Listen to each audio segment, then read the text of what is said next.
Lights का part number 2। ठीक है, फंडामेंटल लाइट्स कल हम लोगों ने स्टार्ट किए थे और हम लोगों ने टोटल 6 फंडामेंटल लाइट्स में से सिर्फ 2 फंडामेंटल लाइट्स देखे थे, बाकी 4 आज देखेंगे। ठीक है, ऑलराइट। लेकिन उससे पहले एज यूजुअल जैसा आपको पता है, करिए which the following article is related to the advancement of scheduled caste and scheduled tribe SC and ST। कौन सा था बताइए। तो that was option number B, article 15 clause 4, जो कि देखो 15 का क्लॉज 3 क्या बोल रहा था, स्पेशल प्रोविजंस बनाए जा सकते हैं विमेन और चिल्ड्रन के लिए। ठीक है, 15 क्लॉज 4 ये बोल रहा था, जिसको कि किस अमेंडमेंट से ऐड किया गया था, first amendment after the Champakam Dorai Rajan case. उस केस के बाद इस क्लॉज को ऐड किया गया कि advance for the advancement of social and education backward classes special provisions बनाए जा सकते हैं, और ये मेनली रिलेटेड था एजुकेशन से, ना कि एम्प्लॉयमेंट से। एम्प्लॉयमेंट से रिलेटेड था आपका 16 का क्लॉज 4, वो आपका एम्प्लॉयमेंट से एसोसिएट था। ठीक है, चलिए which article deals with equality before law. तो इक्वालिटी बिफोर लॉ से कौन सा आर्टिकल डील करता है। क्लास नोट्स हिंदी वाले जो भाई साहब बनाते हैं क्लास नोट्स हमारे, तो उनका थोड़ा सा दिक्कत हो गया, मतलब काफ़ी ज़्यादा हेल्थ इशूज़ हैं, तो उसी की वजह से थोड़ा सा डिलेड है। बाकी आप लोग चिंता मत करिए, जल्दी आपको मिल जाएंगे। ठीक है, आप दिल्ली पुलिस वाले भी कमेंट कर रहे हैं, बाकी बैच वाले भी कर रहे हैं, तो आप इससे अंदाजा लगा सकते हैं कि किसी के साथ भेदभाव नहीं किया जा रहा है, प्रॉब्लम जेन्युइन है। इक्वालिटी बिफोर लॉ तो हमें पता है आर्टिकल 14 में 2 चीज़ें थी, equality before law and equal protection of laws. Equal protection of laws, equality before law is a negative concept taken from the constitution of Britain और taken from the Britain. ये British concept है, ये आपका American concept है, and ये एक positive concept है कि यहाँ पे किसी को जो है अनइक्वल ट्रीटमेंट मिल सकता है। किसको मिल सकता है, कब मिल सकता है, जो डिसिमिलरली सिचुएटेड पर्सन हो, जैसे कि एक बहुत अमीर है एक बहुत गरीब है, तो उनके बीच में इक्वालिटी जैसा कॉन्सेप्ट हम नहीं रह सकते हैं। ठीक है, उनके बीच में इक्वालिटी ही करना पड़ेगा, तभी जाके इक्वालिटी हो पाएगी, जैसे कि हमने कल पढ़ा था 18 में, तो टाइटल्स के बारे में था। ठीक है, अबॉलिशन ऑफ टाइटल्स। विच अब लगाओ बेटा डी तुम, which article guarantee 6 freedom such as speech movement and assembly. तो कौन सा आर्टिकल है, ठीक है, कौन सा आर्टिकल है जो कि ठीक है 6 फ्रीडम्स को ये गारंटी करता है। 18 ये तो अबॉलिशन ऑफ टाइटल्स के बारे में बात करते हैं, अभी हमने देखा। 20 protection in respect of certain offences, यानी कि जब ट्रायल चल रहा है उस टाइम पे आपके पास क्या अधिकार है, पहला नो एक्सपोज फैक्टर और दूसरा नो डबल जेओपार्डी, यानी कि आपका जो लॉ है वो रेट्रोस्पेक्टिव नहीं आ सकता है। एक्सेप्शन है जैसे कि आपका टैक्स लॉ वो रेट्रोस्पेक्टिव हो सकता है, बट ये सब नहीं हो सकते नॉर्मल जो लॉज है हमारे क्रिमिनल फिर बाकी जो सिविल लॉज है। ठीक है, नो एक्सपोज फैक्टर लॉ, एक क्राइम के लिए 2 बार सजा नहीं मिल सकती, नो डबल जेओपार्डी, एंड तीसरा नो सेल्फ इंक्रिमिनेशन, यानी आपको आपके खिलाफ गवाह नहीं बनाया जा सकता है। ठीक है, एंड ठंड इतनी बढ़ गई है, लोग लाइनों में खड़े हुए आइए पूछते हैं क्या हाल है लोगों के। तो ऑप्शन नंबर बी, यहाँ पे ठंड बढ़ गई नहीं। Option number B, article number 19 में अगर बात करें तो 6 राइट्स प्रोवाइडेड है, जिनको कि हमने कैसे याद किया था, जिनको कि हमने याद किया था सामरो से। ठीक है, right to freedom of speech and expression. ठीक है, ये 19 का क्लॉज 1 का सब क्लॉज ए है, ये सब क्लॉज बी है, सी है, डी है, ई है और ये जी है। एफ नहीं है बिकॉज इसमें प्रॉपर्टी का राइट था, right to property, own and acquire the property, वो फंडामेंटल राइट नहीं है। किस अमेंडमेंट से उसको रिप्लेस किया, मतलब हटाया गया, जरा बताएंगे। तो इसमें speech and expression, right to assemble peacefully without arms, right to form, हाँ जी, associations, right to move freely throughout the territory of India, right to reside and settle in any part of India, and right to do any occupation और profession, कोई भी धंधा कर सकते हैं। F जिसमें राइट टू प्रॉपर्टी था, उसको 44th जो कॉन्स्टिट्यूशनल अमेंडमेंट था उससे उसको क्या कर दिया गया था, रिप्लेस कर दिया गया था। कहाँ पर कर दिया गया था, अभी करंट में कहाँ है वो, तो पार्ट नंबर 12 में, जहाँ पर फाइनेंस प्रॉपर्टी कॉन्ट्रैक्ट्स वगैरह दिए हुए हैं, कि आर्टिकल नंबर 300A में ये एक लीगल राइट है, एक वैधिक अधिकार मिला हुआ है। Now which article protects against the liberty against the arbitrary arrest and detention, कौन सा है जो इससे अगेंस्ट प्रोटेक्ट करता है। रितेश, हाँ सर मेरे को सीजल 2026 का प्रिपरेशन करना है, मैं ऑलमोस्ट पॉलिटी पूरी कर चुका हूँ 3.2 बैच से, बट पैटर्न चेंज हुआ है, तो should I follow this batch too, या बस न्यू नोट्स से रिवाइज करता रहूँ। रितेश, पॉलिटी तो देखा चेंज नहीं हो जाएगी। ठीक है, पॉलिटी चेंज नहीं हो जाएगी। ज्योग्राफी देखो जो नया पैटर्न रहा है उसकी मैं बताता हूँ आपको, नया पैटर्न रहा है तो उसमें ऐसा कुछ नहीं है कि पॉलिटी में कुछ अतरंगी पूछ लिया, ज्योग्राफी में अतरंगी पूछ लिया। पैटर्न में चेंज किया वो ये है कि करंट अफेयर्स का वेटेज बढ़ गया है, और जो थोड़े बहुत इधर उधर के क्वेश्चन जो वहाँ पे आपके पढ़े हुए क्वेश्चन नहीं, जो आपको वहीं पे बैठ के बनाने पड़ेंगे, उन क्वेश्चन का नंबर बढ़ गया, बस ये हुआ है। ये नहीं हुआ कि ज्योग्राफी में टफ कुछ डीप में घुस गया या पॉलिटी में घुस गया। ठीक है, आपको जो बाकी सब्जेक्ट के टीचर जिनको इधर उधर हर सब्जेक्ट में मतलब वो कमेंटबाजी करने की वो रहती है, उनके मुझे आप जरूर सुनते हैं कि अब जो है होता है ना जिनका कुछ ना कुछ तो होता है कि उनके प्लेटफॉर्म पे कोई तो जीके के टीचर है, तो कैसे उसको अनाउंस करें या लॉन्च करें। तो हाँ, अब जो है जीके एकदम अटपटा हो गया। अटपटा पैटर्न चेंज ऐसा नहीं हुआ कि मतलब एकदम डेप्थ में पूछने लगा कि भाई अब तो ना, अब तो डेप्थ में पढ़ना पड़ेगा, अब ये करना पड़ेगा, अब तो वो करना पड़ेगा, पढ़ लो डेप्थ में। क्वेश्चन भी तो देखो, तो जो पॉलिटी ज्योग्राफी जो पूछा जा रहा है वो ऐसा कुछ नहीं कि बहुत डेप्थ में पूछ रहा है। हाँ, कुछ अटपटा क्वेश्चन जरूर पूछ सकता है, वो बात अलग है, लेकिन डेप्थ में ऐसा नहीं है। और मेनली तो बताया करंट अफेयर का वेटेज बढ़ा, इधर उधर के जो क्वेश्चन जो आपको वहाँ पे बैठ के समझ के बनाने पड़ेंगे उनका नंबर बढ़ा है, तो आप उसी से फॉलो करो 3.2 से। ठीक है, ऐसे फॉर्म फील करने की जरूरत नहीं है कि भाई I am missing out on anything. Okay, चलो सर एयर मूवेबल है तो दिल्ली का एयर इतना पोल्यूटेड क्यों है। भैया मेरे एयर क्या मूवी करती रहेगी क्या, एयर रुक भी सकती है, ऐसा नहीं कि मूवेबल ही है।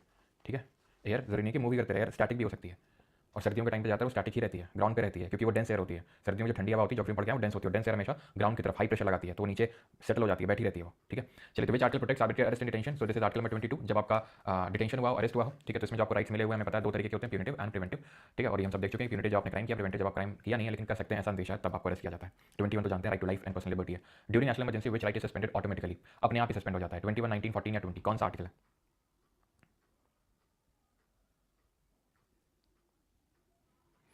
मीम का सही उपयोग करना कोई क्वेश्चन सिर्फ इंग्लिश में क्यों करवाते हैं, सो दैट कि जो हिंदी मीडियम की उनकी थोड़ी इंग्लिश भी स्ट्रॉन्ग हो, एकदम परजीवी ना बन जाएंगे हर चीज़ हिंदी में। राष्ट्रीय आपातकाल के दौरान कौन सा अधिकार है, मौलिक अधिकार जो कि अपने आप सस्पेंड हो जाता है। आर्टिकल नंबर 19 में जो 6 राइट्स मिले हुए हैं वो अपने आप सस्पेंड हो जाते हैं। 21 की अगर बात करेंगे, again right life in personal liberty, equality before law and equal protection of loss, and 20 अभी देखा। ठीक है, तो आर्टिकल 19 ड्यूरिंग इमरजेंसी भी लाइक ठीक है भाई, अब मैं चलता हूँ अपने आप। मैच करना है आपको इन केसेस को। करिए मैच। ए गोपालन केस हमने कब पढ़ा था? आर्टिकल नंबर जब 21 के बारे में पढ़ रहे थे, जहां पर सुप्रीम कोर्ट ने बहुत ही नैरो वेव लिया था और बोला था कि अगर प्रोसीजर एस्टैब्लिश्ड बाय लॉ है, यानी कि प्रोसीजर को फॉलो किया गया है, तो आपकी right to life and personal liberty को छीना जा सकता है। उस चीज़ को रिवर्स किया गया था मेनका गांधी केस में, जो कि 1978 का था। तो ये 30 और ये आपका अगर बात करेंगे ए गोपालन, ये 4 हो जाएगा। इंदिरा साहनी केस ये 1992 का है, जब आपको पता होना चाहिए, जब मंडल आयोग बना था। मंडल आयोग बना था 79 में, 1979 में, और 1979 के बाद 1990 में जाके 1990 में जाके, अगर आपको याद हो, उसके बाद उसके रिकमेंडेशंस को 27% रिजर्वेशन को लागू किया गया था। फिर उसके बाद भी क्या किया गया, यही नहीं रुका गया। पीवी नरसिम्हा राव, पहले तो वीपी सिंह ने दे दिया रिजर्वेशन, फिर उसके बाद पीवी नरसिम्हा राव, उन्होंने बोला कि 27% जो 10% रिजर्वेशन जो इकोनॉमिकली बैकवर्ड उनको भी मिलेगा, और क्रीमी लेयर को जो है उनको ज़्यादा रिजर्वेशन में प्रायोरिटी देंगे, रादर देन की जो नॉन क्रीमी लेयर है। ठीक है, तो फिर उसके बाद इंदिरा साहनी ने केस फाइल किया, जिसको कि हम मंडल केस के नाम से भी जानते हैं। ठीक है, तो बचिए आपका कौन सा वन, तो ये आपका ऑर्डर हो जाएगा। The concept of PIL is taken from, यानी कि जो पब्लिक इंटरेस्ट लिटिगेशन का जो कॉन्सेप्ट है वो कहाँ से लिया गया? जैसे कि हमने कल केसेस देखे थे, जैसे कि उसमें Olga Tellis versus Bombay municipal corporation देखा था, तो उसमें ओल्गा टेलिस ने क्या किया था, उसमें उन्होंने पीआईएल को ही तो फाइल किया था। ठीक है, इसको पब्लिक इंटरेस्ट लिटिगेशन बोलते हैं। सो यहाँ पे अगर बात करेंगे रशिया, ऑस्ट्रेलिया, जर्मनी या फिर अमेरिका, तो अमेरिका क्या कहता था? ये भाई आजकल खुद को एक्स बीजेपी प्रचारक के तौर पे प्रेजेंट करता है। खैर, तो स्टार्ट करते हैं आज की क्लास, और स्टार्ट करने से पहले खुशखबरी, नहीं बेटा वो नहीं जो तुम एक्सपेक्ट। ठीक है, यहाँ पे खुशखबरी है कि हमारे परमार अकेडमी ऐप के, ठीक है, परमार अकेडमी जो ऐप है उसके 1 मिलियन सब्सक्राइबर्स हो चुके हैं, 1 मिलियन डाउनलोड्स हो चुके हैं। और पता है कैसे पता चला? कल रात को ऐसे ही एक टीम मेंबर से बात हो रही थी, ठीक है, एंड जब बात हो रही थी तो हम लोगों ने लगा, मैंने पूछा यार कि अपने 1 मिलियन कब होंगे? तो ये वॉज लाइक हो जाएंगे, जल्दी हो जाएंगे। उन्हें देखें तो अभी हो गए। सो काफ़ी अच्छा लगा देख के। तो आप लोगों के लिए अनाउंस कर दिया जाए, ठीक है, डाउनलोड्स। अब तुम बोलोगे कि सर कुछ तो होना चाहिए, मतलब नहीं कुछ तो होना चाहिए, नहीं ऐसे तक सूखा नहीं जाना चाहिए, कुछ तो होना चाहिए। देखो उसको गीला कहते हैं, देखो गीला कैसे होगा, मतलब सूखा नहीं जाना चाहिए। तो एक छोटी सी अनाउंसमेंट, बड़ी अनाउंसमेंट हम नहीं करते, छोटी सी अनाउंसमेंट होगी सैटरडे को, ठीक है, मतलब सच में कोई बहुत बड़ी नहीं है, मतलब छोटी सी हमने एक इनिशिएटिव काइंड ऑफ स्टार्ट किया है। अगेन कोई बहुत बड़ा आप एक्सपेक्ट मत करना कि बहुत ये वो फलाना ढिमका हो जाएगा, मतलब छोटी सी चीज़ है जो सैटरडे को अनाउंस करेंगे। ओके और बीच में खांसी है तो थोड़ा सा बर्दाश्त कर लेना, है ना। राइट, अब यहाँ से स्टार्ट कर रहे हैं हम। देखो हमने कल 22 तक देख लिया था, हमने राइट टू इक्वालिटी देखा था, हमने ये देखा था कि पहले 7 अधिकार थे, फंडामेंटल राइट थे, अभी 6 हो चुके हैं। तो कौन कौन सा था? एक तो राइट टू इक्वालिटी था, राइट टू फ्रीडम था, एंड राइट अगेंस्ट एक्सप्लॉयटेशन था। ठीक है, अगेंस्ट एक्सप्लॉयटेशन, देखो कई बार इस तरीके से क्वेश्चन देता है, राइट टू एक्सप्लॉयटेशन। भाई किसी का शोषण करने का अधिकार थोड़ी ना तुमको दिया जाएगा कि कर लो इसको शोषण, कोई दिक्कत नहीं है। अगेंस्ट एक्सप्लॉयटेशन होगा, ठीक है, शोषण के विरुद्ध अधिकार होगा। ठीक है, देन रिलीजियस फ्रीडम का राइट मिला हुआ है यहाँ पे, ठीक है, right to religious freedom. Then है आपका कल्चरल एंड एजुकेशनल राइट्स, यानी कि सांस्कृतिक एवं शिक्षा के अधिकार। देन है आपका राइट टू कॉन्स्टिट्यूशनल रेमेडीज, यानी कि संवैधानिक उपचारों के अधिकार। ठीक है, तो इनका ब्रैकेट हमें पता होना चाहिए, मतलब इनकी रेंज पता होनी चाहिए। तो 14 to 18 है आपका इक्वालिटी वाला, 19 to 22 है आपका फ्रीडम वाला, 23-24 एक्सप्लॉयटेशन के अगेंस्ट है, देन 25 से 28 फ्रीडम रिलीजियस फ्रीडम है, देन 29 और 30 बात करता है कल्चरल एजुकेशन की, और 32 बात करता है कॉन्स्टिट्यूशनल रेमेडीज की। तो ये 6 अधिकार हमें मिले हुए हैं। तो ये हम 2 कल देख चुके हैं, और ये अगेंस्ट एक्सप्लॉयटेशन वाला में स्टार्ट करना है। तो राइट अगेंस्ट एक्सप्लॉयटेशन, शोषण के विरुद्ध अधिकार, किसी का शोषण नहीं होना चाहिए। तो 23 की अगर बात करेंगे, it talks about prohibition of trafficking in human beings and force labour, जिसको कि हम बेगार बोलते हैं। ठीक है, बेगर नहीं, बेगार। बेगार का मतलब होता है किसी से जबरन बंधुआ मजदूरी टाइप करवाना, पैसे ना देना, या मजदूरी करवा के उतने पैसे ना देना जितना कि आपने उससे काम करवाया। दैट इज कॉल्ड एज बेगारी। ह्यूमन ट्रैफिकिंग तो आपको पता ही है, इंसानों की खरीद फरोख्त जो होती है, बेचा जाता है आजकल क्या जाने से, है ना, खासकर छोटी लड़कियां होती हैं उनको बेचा जाता है। तो ये सारी जो चीजें होती हैं उसको हम बोलते हैं ट्रैफिकिंग ह्यूमन बींग्स। ठीक है, सो एक्सेप्शन यहाँ पे state can force people to do compulsory service, for example during war के टाइम पे हमारी कंट्री में बोल सकती है कि आओ भैया सबको हर घर से एक लोग को आना पड़ेगा, या फिर इस तरीके से। तो आप ये नहीं बोल सकते कि काम करवा रहे हैं पैसा नहीं दे रहे हैं, युद्ध में लड़वा रहे हैं लेकिन पैसा नहीं दे रहे हैं। तो ये सारी चीज़ें नहीं हो सकती। या फिर हमारे आर्म फोर्सेस के पर्सनल से नहीं बोल सकते, वो तो हम देखेंगे अलग से आर्टिकल है, एक अलग से आर्टिकल है एक्सेप्शन के लिए। आर्म फोर्सेस के जो लोग हैं कि वो अपने अधिकार उनके जो है ना वो बहुत लिमिटेड होते हैं, उनके अधिकार बहुत लिमिटेड होते हैं। ये हम आगे देखेंगे जब पढ़ेंगे। तो आर्म फोर्सेस के लोगों के लिए एक अलग से आर्टिकल है। ठीक है, तो वो ये नहीं बोल सकते कि नहीं हमसे तो एक्स्ट्रा काम करवा लिया, वॉर में लड़वा लिया, लेकिन पैसा तो दिया ही नहीं उस चीज़ का। तो ये सारी चीज़ें के एक्सेप्शन ही है। ठीक है, वैसे ट्रैफिक नहीं हो सकती ह्यूमन बीइंग की, यानी कि खरीद फरोख्त नहीं हो सकती। और बेगार प्रोहिबिटेड है। बेगार का मतलब है कि किसी से बंधुआ मजदूरी करवाना, जबरन मजदूरी करवाना। किसी ने पहले के टाइम पैसे होता था ना, जमींदार पैसे देता था, और अगर कोई पैसे ना सामने वाला चुकता कर पाए तो आओ बेटा अपने बीवी बच्चों के साथ सब लेके आओ और हमारे यहाँ मजदूरी करो, खेत मजदूरी करो हमारे। ठीक है, उसके लिए कोई पैसा नहीं मिलेगा। तो ये सारी चीज़ें जो है प्रोहिबिटेड है पूरी तरीके से। ठीक है, 24 की बात करेंगे तो 24 क्या बात करता है? It talks about the prohibition of employment of children in hazardous places, यानी कि हजार्डस प्लेसेस वो होती हैं जो खतरनाक काम होते हैं, जो खतरनाक स्थान होते हैं उनको बोलते हैं हजार्डस प्लेस। तो जो भी खतरनाक व्यवसाय होते हैं, जैसे कारखाने हो गए, खाने हो गए। अब खानों वगैरह में देखो, माइंस वगैरह में मतलब इतना ज़्यादा डेंजरस होता है वो। ठीक है, अलग अलग तरह की माइनिंग होती है। अगर आपने कभी रैट होल माइनिंग देखी हो तो उसमें सब मजदूर अंदर जाते हैं और मतलब उनको वहाँ से ये सब तोड़ने पड़ते हैं। कई बार ऐसा होता है कि पूरी की पूरी रूफ कोलैप्स कर जाती है, अब वो वहीं पे अटक जाते हैं। समझ लो, कई बार ऐसे केसेस सुनने को मिले हैं, आपने देखे भी होंगे। कई बार तो न्यूज़ में आता भी नहीं है, क्योंकि न्यूज़ को टाइम ही कहाँ है इतना। चुनाव में जो बिजी रहते हैं, इतना चुनाव ज़्यादा इंपॉर्टेंट है। चुनाव के बाद वो काम क्या कर रहे हैं उससे थोड़ी ना फर्क पड़ता है। फर्क तो इस बात से पड़ता है कि चुनाव में कौन जीता, कौन सी पार्टी से छोड़ के गया, किसने क्या बयानबाजी दे दी, ओहो इन्होंने ये कह दिया, वो ये उस पार्टी में चलेगा। उसमें मीडिया वालों को गजब मजा आता है, और हमें भी क्योंकि मजा आता है, क्योंकि हमें मजा आता है तो हम देखना पसंद करते हैं, तो उनको भी उसी मजा आता है। ठीक है, किसको पड़ी है कि कहीं किसी को खाना मिल रहा है कि नहीं मिल रहा है, किसको पड़ी है कि मिड डे मील में कीड़े मिल रहे हैं, छिपकली मिल रही है पड़ी हुई, किसको पड़ी है कि जो है डेथ हो रही है बेटर हेल्थ कंडीशंस ना होने की वजह से। ठीक है, तो इस तरीके के जो प्लेसेस होते हैं वहाँ पर, जो हजार्डस प्लेसेस होते हैं, वहाँ बच्चों को एम्प्लॉय नहीं किया जा सकता है। अब बच्चे कौन होते हैं? तो बच्चे जो 14 साल तक के होते हैं। ठीक है, तो बच्चे वो होते हैं जो 14 साल तक के उम्र के होते हैं, तो उनको हम बच्चा बोलते हैं। तो वो एम्प्लॉय उनको नहीं किया जा सकता हजार्डस ऑक्यूपेशंस पे। नॉन हजार्डस में देखो स्कूल आवर्स के दौरान उनको किया जा सकता है नॉन हजार्डस में, जैसे कि फॉर एग्जांपल आजकल बच्चे आपने देखा होगा ना ये डीआईडी वगैरह, पता नहीं आता है कि नहीं डीआईडी वगैरह, डीआईडी और ये सब डांस शोज होते हैं सिंगिंग। तो यहाँ पर इनको ऐसा नहीं बोला जा सकता कि बच्चों से मजदूरी करवाई जा रही है या फिर बच्चों से काम करवाया जा रहा है। पहली बात तो ये है कि वो नॉन हजार्डस है, यानी कि खतरनाक व्यवसाय नहीं है, और दूसरी चीज़ कि वो नॉन स्कूल आवर्स में करवाया जाना चाहिए, स्कूल आवर्स में नहीं। ठीक है, तो ये यहाँ पे इंपॉर्टेंट चीज़ें हैं कि 14 साल तक के बच्चों को हजार्डस जो प्लेसेज है वहाँ पर उनको एम्प्लॉय नहीं किया जा सकता है। लेकिन अगेन बहुत सारी चीज़ें हमारी सिर्फ कॉन्स्टिट्यूशन या फिर लॉज में लिखी हुई हैं, रियलिटी अगर चेक करने आप जाएंगे तो सब नहीं मिलेगी। रियलिटी चेक करना किसका काम है? मीडिया का, लेकिन मीडिया क्या कर रहा है आपको ही पता है। ठीक है, अब आते हैं 25 से 28 तक, जो बात करता है राइट टू रिलीजियस फ्रीडम, यानी धार्मिक स्वतंत्रता का अधिकार। अभी हम किस पे बात कर रहे थे? 23 और 24, एक राइट हमारा गया। अब हम बात करें 25 टू 28, ये सिर्फ धर्म के बारे में बात करता है। ठीक है, तो सबसे पहले अगर हम बात करेंगे आर्टिकल नंबर 25, ये क्लियर हो गया आपको? 23, 24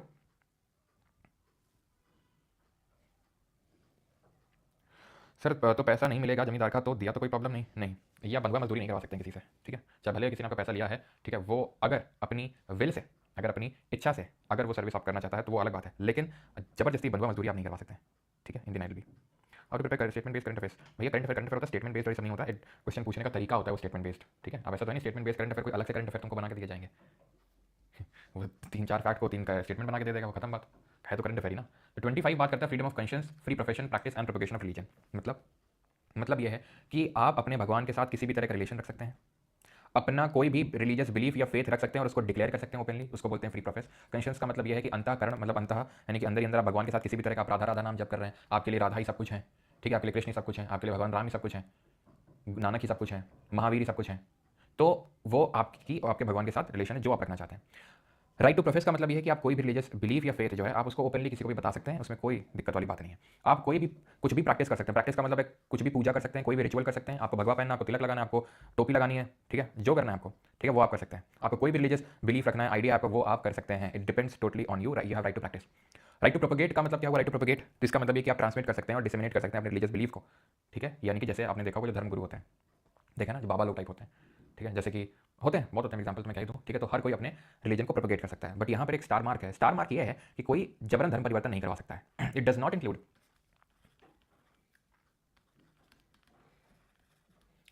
फोर्सिबल कन्वर्जन्स। ठीक है, कन्वर्जन्स, जबरदस्ती आप किसी का धर्म परिवर्तन नहीं करवा सकते हैं, ये आपका कोई अधिकार नहीं है। ओके, तो 25 एक इंडिविजुअल क्या हो गया भाई, एक सेकंड। तो एक इंडिविजुअल भगवान के साथ कैसा भी रिलेशन रख सकता है, कुछ भी कैसे भी करके प्रोफेस कर सकता है। प्रोफेस का मतलब है वो अपने रिलीजियस बिलीफ के बारे में ओपनली बता सकता है, पूजा करे, कोई भी रिचुअल फॉलो करे, उसकी मर्जी। ठीक है, और प्रोपगेशन ऑफ रिलीजन और धर्म का प्रचार भी कर सकता है, लेकिन जबरन धर्म परिवर्तन नहीं करवा सकता है, ये कोई अधिकार नहीं है। आर्टिकल 26 की अगर बात करेंगे तो ये बात करता है freedom to manage religious affair, धार्मिक मामलों के प्रबंधन में स्वतंत्रता। वहाँ पर एक इंडिविजुअल को राइट मिला हुआ है कि वो अपने क्या क्या कर सकता है, उन्हें देखा। यहाँ पर एक रिलीजियस डिनोमिनेशन को, रिलीजियस डिनोमिनेशन का मतलब होता है कि धार्मिक कोई संस्था है वो अपने रिलीजियस अफेयर्स मैनेज कर सकता है, जैसे कि to establish and maintain religious institutions, मंदिर, मस्जिद, गुरुद्वारा। ठीक है, कुछ भी आपको बनवाना है बना सकते हैं। ठीक, उसमें किस तरीके के अफेयर्स रखने हैं, affairs in the sense affairs अलग अलग तरीके के हो सकते हैं। जैसे फॉर एग्जाम्पल आप केरला के पद्मनाभा स्वामी मंदिर में जाएंगे, जिसको रिचेस्ट टेंपल ऑफ इंडिया बोलते हैं। तो पद्मनाभा स्वामी टेंपल में उसमें रील भी बना रखी है, अगर आप देखेंगे जाके तो। ठीक है, तो पद्मनाभा स्वामी जो टेंपल है इस मंदिर में आप अगर जाएंगे तो आपको धोती कुर्ता ही पहनना पड़ेगा। ठीक है, आप जो मॉडर्न ड्रेसिंग वो नहीं कर सकते हैं, तो वो उनका रिलीजियस अफेयर है। जैसे कि आपका एक केरला में ही आपने अगर सुना हो तो सबरीमाला टेंपल है, कितने लोगों ने सुना है केरला में सबरीमाला टेंपल? यहाँ पे क्या है, सिर्फ विमेन ही नहीं, सिर्फ मेन ही क्या कर सकते हैं, पूजा कर सकते हैं। विमेन पूजा नहीं कर सकती हैं, मेनली जिनका जो मेंस्ट्रुएशन साइकिल में जो विमेन होती हैं वो यहाँ पे नहीं एंटर कर सकती हैं। ये एक तरीके का रिलीजियस अफेयर है। अब ये केस जो है गया था कोर्ट में, 2019 की बात है। ठीक है, 2019 की बात है, उस टाइम पे ये गया और अभी भी ये पेंडिंग है।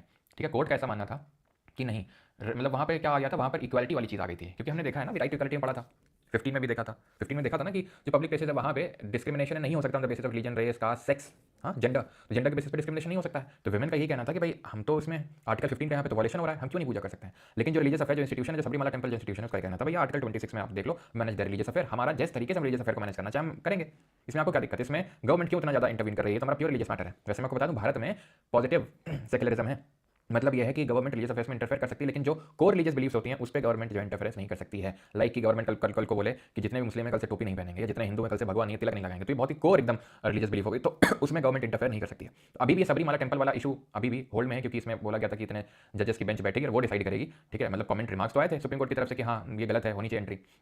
इसमें एकमात्र महिला थी। ठीक है, तो उनका ये कहना था नहीं एंट्री होनी चाहिए, क्योंकि बाकी में तो उनका कहना था एंट्री होना चाहिए। ठीक है, तो फिर अभी तो खैर केस पेंडिंग ही है, बोला गया था जजेस बेंच की एक बेंच बनाई जाएगी, वो डिसाइड करेगी, जो अभी तक बनी तो नहीं है। तो ये एक तरीके का रिलीजियस अफेयर आप बोल सकते हैं। Own and acquire movable and immovable property, यानी मूवेबल प्रॉपर्टी होती है कि कोई गाड़ी वाड़ी हो गई, इमूवेबल का मतलब है कोई जमीन हो गई। ठीक है, मूव तो नहीं कर सकती ना, तो चले वो अचल संपत्ति का स्वामित्व एवं अधिग्रहण वो कर सकते हैं।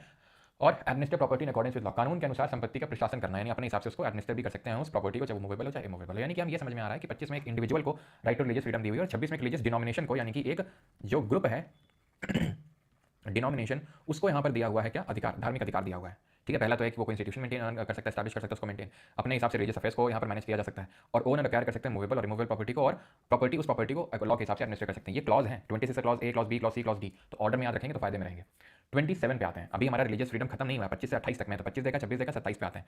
Freedom as to payment of taxes for promotion of any particular religion, किसी एक धर्म के प्रचार करने के लिए टैक्स नहीं लगाया जा सकता है, ये लिखा हुआ है 27 में। तो बात ये आती है कि क्या टैक्स, क्या सारे धर्मों का प्रचार करने के लिए टैक्स लगाया जा सकता है? देखो, धर्म का प्रचार के लिए टैक्स स्पेसिफिकली नहीं लगाया जा सकता। जब हम इकोनॉमिक्स पढ़ेंगे तो वहाँ पे देखेंगे सेस करके टैक्स होता है, स्पेसिफिक पर्पस से लगाया जाता है, कि जैसे शिक्षा पर्पस हो सकता है, सफाई पर्पस हो सकता है, हेल्थ पर्पस हो सकता है, तो मतलब वो जो पैसा उससे कलेक्ट होगा उसी काम के लिए इस्तेमाल होगा। इस तरीके से धर्म के नाम पे टैक्स नहीं लगाया जा सकता है, तो पहली चीज़ तो ये। लेकिन क्या टैक्स का पैसा हर धर्म के उत्थान के लिए इस्तेमाल किया जा सकता है? बिल्कुल किया जा सकता है, गवर्नमेंट काफी सारी सब्सिडी वगैरह देती है, आज यात्रा और ये सब, तो बहुत सारी चीजें होती हैं, तो टैक्स का पैसा हर धर्म के प्रमोशन के लिए यूज किया जा सकता है। And this provision prohibits only the levy of taxes not the fees, यह प्रावधान केवल कर लगाने पर प्रतिबंध लगाता है, शुल्क लगाने पर नहीं, यानी शुल्क लगाई जा सकती है। अब इसमें अंतर क्या होता है? जैसे आप मंदिर में जा रहे हैं ठीक है, तो अगर आपको स्पेशल दर्शन चाहिए तो आप 1000 रुपये की पत्ती कटवा लो। सीधा अगर जाके आपको भोलेनाथ पानी चढ़ाना है तो 2000 की पर्ची कटवा लो, कल को स्पेशल ऑफर निकालेंगे। अगर वहाँ पे जाकर अगर आपको सेल्फी भी लेनी है शिवलिंग के साथ तो 5000 रुपये निकाल लो। ठीक है, तो जैसे जूते रखने के 20 रुपये 50 रुपये, तो ये सब एक फीस होती है, टैक्स नहीं होता है। ठीक है, तो ये इस तरीके से हमने देखा होगा, जैसे उज्जैन में महाकालेश्वर टेंपल भी जाओ, ज़्यादातर मंदिरों में यही धंधा बना रखा है काइंड ऑफ, यहाँ स्पेशल एंट्री भाई कई जगह, तो मतलब ये तो ठीक है बड़ी प्लेसेस हैं। जैसे हमारे यहाँ पे बुंदेलखंड रीजन में चित्रकूट करके जगह पड़ती हो सकता है, आप में से काफ़ी लोगों को पता भी हो। तो धार्मिक मामले से मतलब काफ़ी अच्छी जगह है, लेकिन डेवलपमेंट नाम से एकदम बोलना तो नहीं चाहिए, लेकिन बहुत पिछड़ा हुआ है। ठीक है, मतलब ये कहना मैं चाह रहा हूँ कि अगर गवर्नमेंट थोड़ा सा ध्यान दे तो जितना रिलीजियस बिलीफ है काफ़ी उसको इंपॉर्टेंस मिल सकती है, वहाँ के आसपास के एरिया डेवलप हो सकते हैं। अगर डेवलप करे हो तो उससे लोगों को रोजगार काफ़ी मिल सकता है। लिंक है, तो यहाँ आप जाओगे जगह जगह पे वो बाबा बैठे हैं, नाम के बाबा हैं, बोलना तो नहीं चाहिए। ठीक है, भगवा उड़ लिए हैं वो। ठीक है, यहाँ 20 रुपये चढ़ा दो, यहाँ चढ़ा दो, नहीं चढ़ाओगे ना तो कमेंट पास करते हैं, रिमार्क्स देते हैं, ये हालत है उन लोगों की। अब वो होते कौन है, मतलब अगेन उनमें से मैक्सिमम जो है नशेड़ी होते हैं। ठीक है, जो उसका पैसा इकट्ठा होता है वो नशे करता है। ठीक है, मैक्सिमम है, कुछ वही है ना कि अब जनरलाइज कर दी जाती हैं चीज़ें, सब तो नहीं लेकिन काफ़ी होते हैं, बहुत लोग अच्छे भी होते हैं, मतलब बहुत तो नहीं, कुछ ही लोग अच्छे होते हैं, बहुत लोग होते हैं ऐसे टोंगी टाइप। ठीक है, तो क्या आते हैं 28, freedom from attending religious instruction, धार्मिक शिक्षा में भाग लेने से स्वतंत्रता। ये क्या है? ये आर्टिकल ये बोलता है कि जो भी रिलीजियस, जो भी इंस्टीट्यूशंस हैं, ठीक है, जो भी इंस्टीट्यूशंस हैं वहाँ पे इस तरीके की रिलीजियस नॉलेज नहीं दी जाती, रिलीजियस नॉलेज नहीं, इसको बोलेंगे कि रिलीजियस इंस्ट्रक्शंस नहीं दिए जा सकते हैं। वो इंस्टीट्यूशन, वो एजुकेशन इंस्टीट्यूशन, वो शैक्षणिक संस्थान जहाँ पे स्टेट का पैसा आ रहा हो, और स्टेट का मतलब तुमको पता है क्या होता है, यानी एक तरीके से जहाँ सरकार का पैसा आ रहा हो वहाँ पे रिलीजियस इंस्ट्रक्शन नहीं दिए जा सकते हैं। अब इंस्टीट्यूशन अलग अलग तरीके के हो सकते हैं। Institutions completely maintained by the state, completely maintain by the state, यानी पूरी तरीके से स्टेट ही मेंटेन कर रहा है, मेंटेन्ड बाय स्टेट। दूसरा, एडमिनिस्ट्रेशन तो स्टेट के हाथ में, administered by state but established under any trust और एंडाउमेंट, अंडर एनी ट्रस्ट और एंडाउमेंट, ट्रस्ट के तहत बना है, ट्रस्ट से पैसा आ रहा है।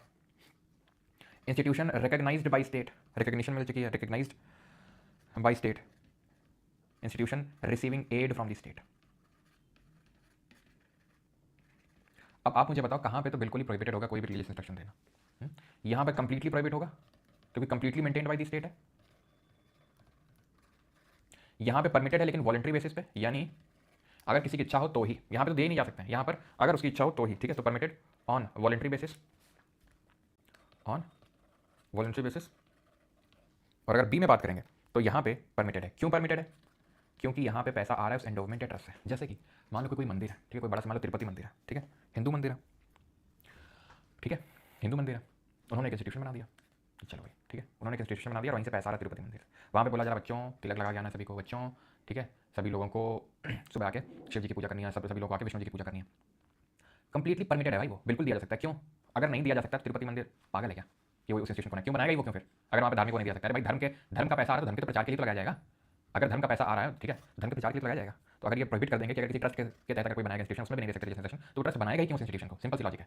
ठीक है, लेकिन बाकी जगह पे नहीं बोला जा सकता है रिलीजियस इंस्ट्रक्शन, और जैसे कि कहीं कहीं पे परमिट हो सकता है रिकॉग्नाइज्ड बाय स्टेट। ठीक है, जैसे सरकारी स्कूल में नहीं दिया जा सकता कंप्लीट प्राइवेट, लेकिन कुछ होते हैं जैसे कि जहाँ मैं जाता था, जो मेरा स्कूल था दैट वाज मतलब क्रिश्चियंस का था वो स्कूल। ठीक है, तो वहाँ पे क्या था, वहाँ पे वो कुछ तो पढ़ाते थे सुबह, मतलब उनकी कोई तो प्रेयर होती थी क्रिश्चियंस की, कुछ याद नहीं है, मतलब लास्ट में इतना पता एमेन बोला जाता था एमेन। ठीक है, लेकिन कुछ तो क्रिश्चियंस वाली प्रेयर हुआ करती थी, तो वो वॉलंटरी बेसिस पर अगर कोई मना करना चाहे ना करना चाहे तो नहीं कर सकता, वैसा कोई जबरदस्ती नहीं। लेकिन पता ही किसको होता है, तब पता ही किसको होता है, और फिर किसकी हिम्मत की विरोध करेगा, तो छोड़ो यार। चलो, तो 29 और 30 पे आते हैं। This talks about the cultural and educational right, यानी सांस्कृतिक एवं शिक्षा के अधिकार। तो हमने रिलीजियस फ्रीडम देख लिया।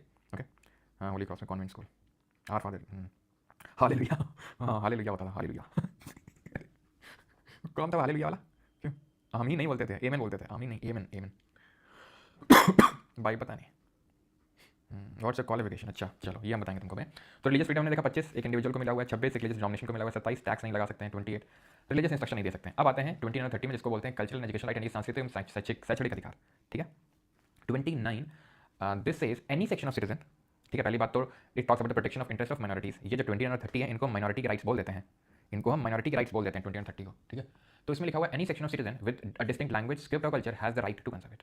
कोई भी नागरिक वर्ग है जिसकी उसकी खुद की विशिष्ट भाषा है, लिपि है, संस्कृति है, उसके पास अधिकार है कि वो उसको संरक्षित कर सकता है, उसको कंजर्व कर सकता है, उसके पास पूरा अधिकार है।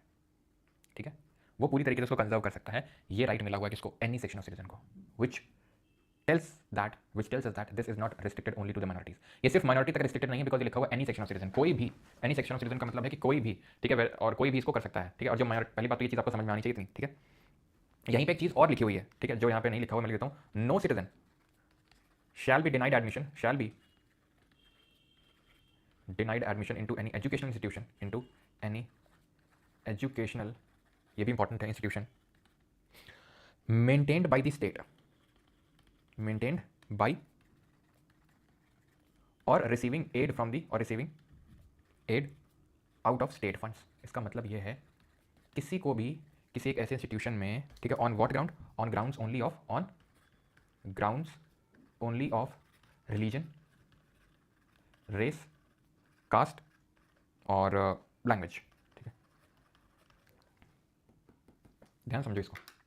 कोई भी इस तरीके का एजुकेशन इंस्टीट्यूशन है जहाँ पे स्टेट से पैसा आ रहा है या फिर स्टेट फंड उसको मिल रही है, वहाँ पे किसी को एडमिशन के लिए मना नहीं किया जा सकता है, चाहे वो भले माइनॉरिटी इंस्टीट्यूशन क्यों ना हो। अगर वहाँ पे ध्यान रखना, अगर वहाँ पे स्टेट से पैसा आ रहा है तो वहाँ पर रिलीजन, धर्म, कास्ट, रेस और लैंग्वेज के बेसिस पे किसी को एडमिशन देने से मना नहीं किया जा सकता। ये यहाँ पे इंपॉर्टेंट है।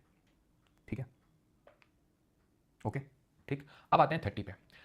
30 बोलता है right of minority to establish and maintain education institution.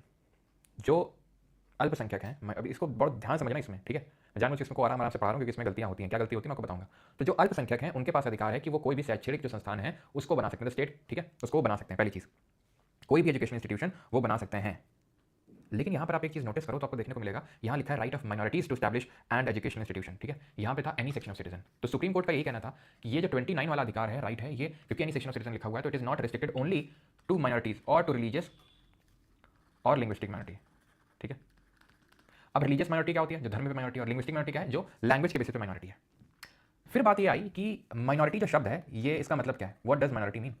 Minority कौन होता है?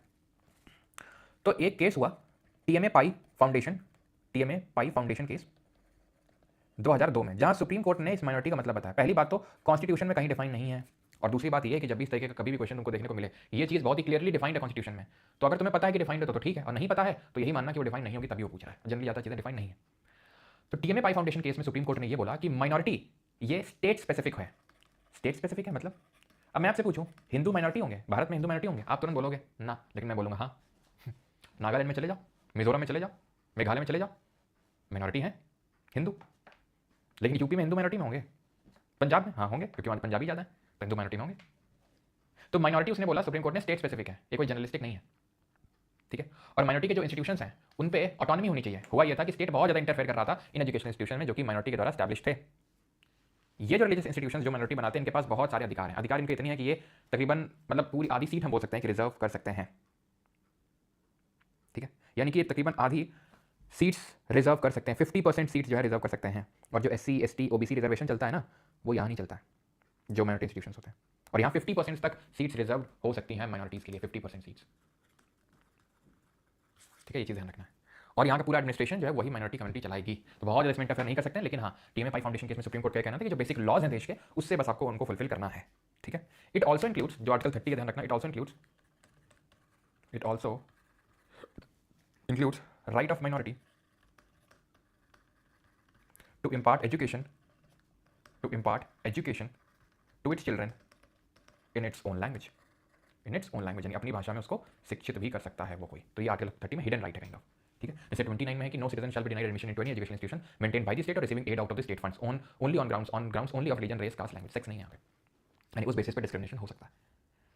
तो 29 क्या बोल रहा है? एनी सेक्शन ऑफ सिटीजन, कोई भी not necessarily minorities only, minorities के पास तो है ही, और कौन सी माइनॉरिटी, रिलीजियस और लिंग्विस्टिक, धर्म और जो भाषा के आधार पर माइनॉरिटी, उनकी बात हो रही है। तो किसी का जो डिस्टिंक्ट लैंग्वेज, स्क्रिप्ट है, कल्चर है, वो प्रोटेक्ट कर सकता है। 30 में क्या लिखा है कि कोई एजुकेशनल इंस्टीट्यूशन बना सकता है कोई भी minority, any section of citizen, नहीं सिर्फ माइनॉरिटी, रिलीजियस और लिंग्विस्टिक। यहाँ पर अगर हम देखें तो माइनॉरिटी कहीं पे डिफाइन नहीं है, लेकिन टीएमए 5 फाउंडेशन केस में माइनॉरिटी शब्द का बताया गया था, मतलब सुप्रीम कोर्ट के द्वारा कि माइनॉरिटी डिफर कर सकती है फ्रॉम स्टेट टू स्टेट, जैसे हिंदूज माइनॉरिटी नागालैंड मिजोरम यहाँ पे, ठीक है। 29 is not solely specific to minorities, लेकिन 30 स्पेसिफिकली फॉर माइनॉरिटीज। अब आते हैं आखिरी राइट पे, right to constitutional remedies 32 to 35। यहाँ पे कोई अधिकार नहीं दिया हुआ है, जैसे 12 और 13 में कोई अधिकार नहीं था, ये अधिकार ही है, मैं ये नहीं बोलूँगा अधिकार नहीं, अधिकार है, लेकिन ये हमारे अधिकारों को प्रोटेक्ट करने का अधिकार है, उसको उनको प्रोटेक्ट करने के लिए अधिकार है। संवैधानिक उपचारों का अधिकार इसलिए बोलते हैं, उपचार मिलता है यहाँ पे, बीमारी हो जाती है तो उपचार कराते हैं, तो उसी तरीके से अगर हमारे मौलिक अधिकारों का हनन होता है तो उनका उपचार होता है यहाँ पर 32 में। कैसे, देखो, remedies for the enforcement of right conferred on this part number 3 में हमें पता है कि फंडामेंटल राइट्स मिले हुए, हमने 5 देखे, इक्वालिटी वाला, फ्रीडम वाला, राइट अगेंस्ट एक्सप्लॉयटेशन वाला, रिलीजियस फ्रीडम का, कल्चरल और एजुकेशन राइट हमने देखा। अब ये राइट जो है, अगर मान लो इनका हनन हो गया तो क्या होगा, व्हाट विल हैपन देन, अगर मान लो किसी ने हमारे हमसे अनटचेबिलिटी कर ली, स्टेट ने डिस्क्रिमिनेशन कर दिया, या हमें इक्वालिटी नहीं दी, तो फिर हम क्या करेंगे, क्यों sir, what about article 31 and any one shot GK for UPSC EPFO, तो वन शॉट नहीं आएगा, और आर्टिकल नंबर 31 कल पढ़ेंगे जब डीपीएसपी वर्सेस फंडामेंटल राइट देखेंगे वहाँ पे। ठीक है, तो अगर हमारे फंडामेंटल राइट्स का वोलेशन हो गया तो यहाँ पे आर्टिकल 32 बोल रहा है, तो आप सुप्रीम कोर्ट जाना, अपने मौलिक अधिकारों को प्रोटेक्ट वहाँ पर आपके हो जाएंगे। अधिकार देगा आपको कौन, सुप्रीम कोर्ट। सुप्रीम कोर्ट आपका अधिकार के लिए रिस्पॉन्सिबल, तो मौलिक अधिकारों के प्रवर्तन के लिए सर्वोच्च न्यायालय में जाने का आपके पास अधिकार है। ठीक है, तो सुप्रीम कोर्ट क्या करेगा, सुप्रीम कोर्ट ये 5 तरह की रेट इशू कर सकता है, हेबियस कॉर्पस, मैंडेमस, प्रोहिबिशन, सर्शियोरी, क्योवरेंटो, जरूरत के हिसाब से वो रेट इशू करेगा। ठीक है, ये जो रिट्स हैं इनको हमने यूके के कॉन्स्टिट्यूशन से लिया है, जहां पर इनको प्रेरोगेटिव रिट्स बोलते हैं। अब क्या सिर्फ सुप्रीम कोर्ट ही फंडामेंटल राइट्स को प्रोटेक्ट करने के लिए रेट इशू कर सकता है, तो यहां लिखा हुआ है कि parliament can authorise any other court also to issue Ritz.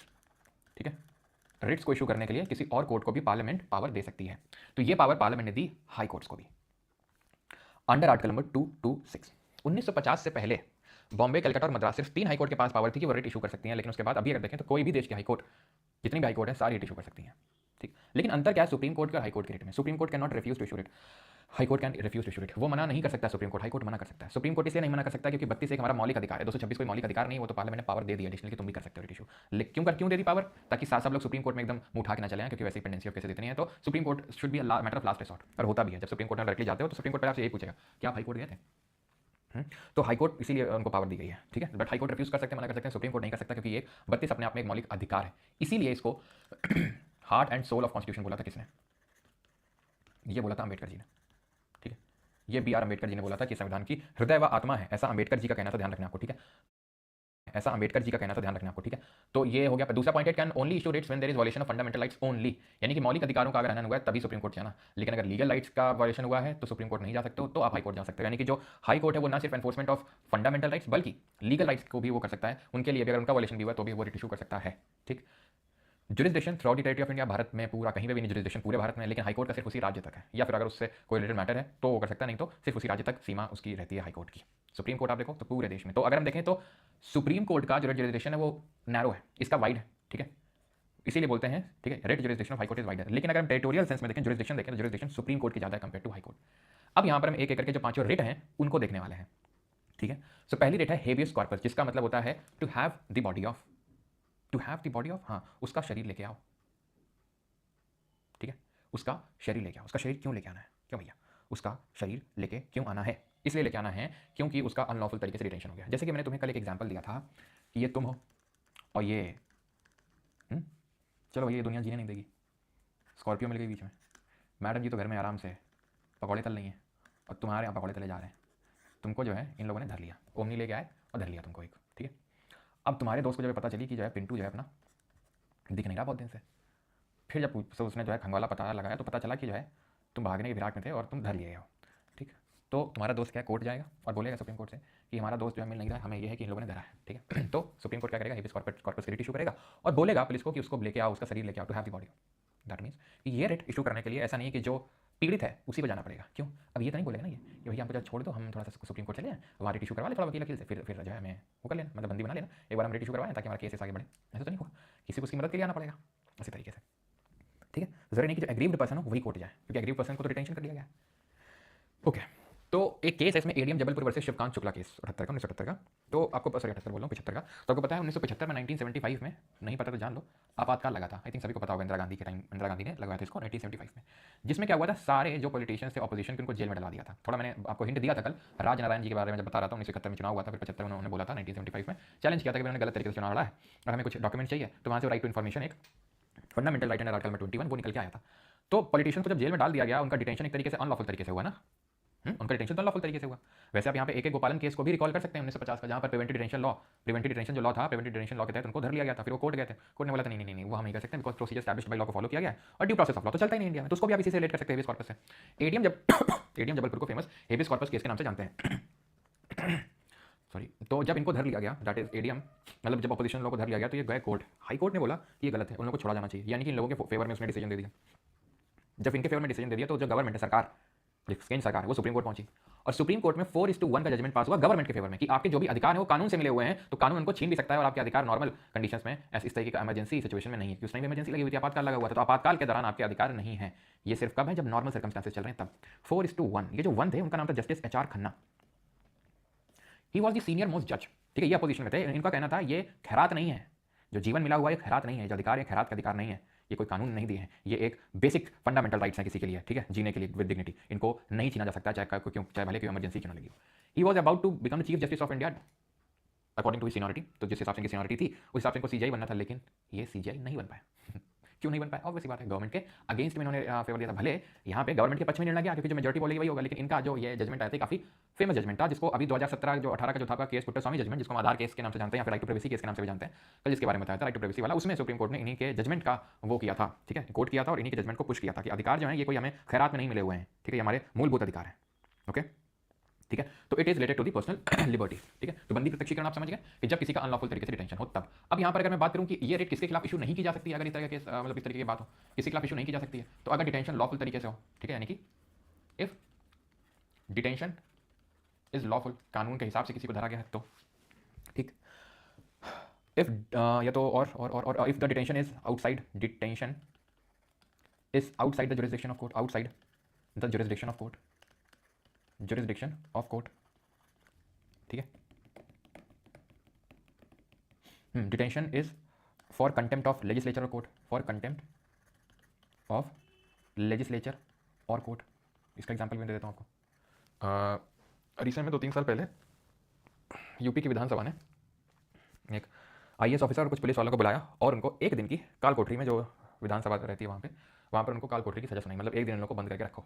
क्यों ऐसा हुआ उन्होंने कंटेम्प्ट किया लेजिस्लेचर का। कैसे किया क्योंकि हमारे कानपुर में ही एक विधायक थे सलील बिश्नोई ठीक है जब सपा की सरकार थी तो थे बीजेपी के सलील बिश्नोई तो जब सपा की सरकार थी तो वो आईएएस ऑफिसर और कुछ पुलिस वालों ने वो किसी चीज़ के खिलाफ प्रोटेस्ट कर रहे थे तो उन पर लाठियाँ बरसाई कायदे की इनकी सुताई करी ठीक है। तो फिर लेजिस्लेचर ने अब जाके 2-3 साल पहले ठीक है उनको बुलाया कि बताओ जरा इधर Satish Mahana UP legislative assembly के स्पीकर जो कानपुर से हैं तो उन्होंने बोला क्यों भैया बहुत चौड़ा आ रही थी उस टाइम पे चलो एक दिन उनको जेल दी तो उन्होंने एक तरीके से कंटेम्प्ट ऑफ लेजिस्लेचर का गिल्टी पाया गया कि हमारे विधायक को इस तरीके से ऐसे कैसे मार सकते हो। इसी तरीके से कोर्ट की भी कंटेम्प्ट होती है कि अगर किसी कोर्ट ने वो हम आगे भी पढ़ेंगे कोर्ट ने कुछ बोला और आपने उसकी अवेलना कर दी ठीक है नहीं हम कोर्ट के डिसीजन को नहीं मानते। अभी आपने सुना होगा एक यूपी का कोई तो था पुलिस वाला उसने बोला था ये सब कोर्ट को हम नहीं मानते हैं सब बोला था तो कंटेम्प्ट ऑफ कोर्ट होता है तो उस केस में कोर्ट उनको धर सकता है आ जाओ बेटा इधर आ जाओ इस तरीके से ठीक है। तो ये सारी चीज़ें इसमें एक्सेप्शन और एक और एक्सेप्शन है that is when detention is वो तो हो चुका है when detention is outside the jurisdiction of court वो कोर्ट के जुरिसडिक्शन से ही बाहर या फिर detention is by competent court okay. चलो अब आते हैं प्रोहिबिशन ये सारे लैटिन वर्ड्स से हेबियस कॉर्पस ये सब ओके। प्रोहिबिशन इनका मतलब क्या था टू फॉरबिड निषेध का मतलब मना करना लेकिन रुक जाओ इसको मत देखो यार एक मिस कर दिया यार यहाँ पे ओके ठीक है लिखा तो यहाँ पे ये नहीं देखा मैं सॉरी ये लिखा हुआ मैंडमस ठीक है। मैंडमस का मतलब होता है अगेन लैटिन टर्म से सारे इसका मतलब होता है वी कमांड हम आदेश देते हैं orders a public official or authority to perform a duty they fail to do. It cannot be issued against a private individual, president, governor, or when the duties were not mandatory. ये क्या है तो जैसे for example आप अपना कुछ तो किसी गवर्नमेंट डिपार्टमेंट में गए मान लो कि कोई दादाजी की पेंशन रुकी हुई है कुछ भी आपको कोई डॉक्यूमेंट बनवाना है और वो जो पब्लिक ऑफिशियल है वो आपका काम नहीं कर रहा है तो वहाँ पर मैंडमस को इशू किया जा सकता है और कोर्ट बोलेगा उस पब्लिक ऑफिशियल को कि क्यों भैया काम क्यों नहीं करो करो काम ठीक से तो उसको क्या बोल रहा है काम करो कमांड दे रहा है काम करने की।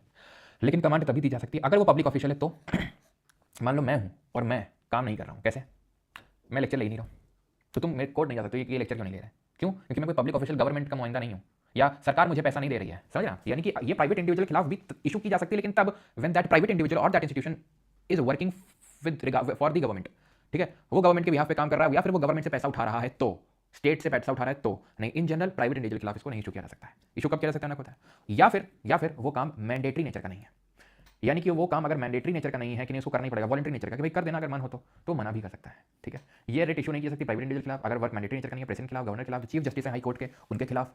ठीक है, तो ये मैंडेमस हो गया।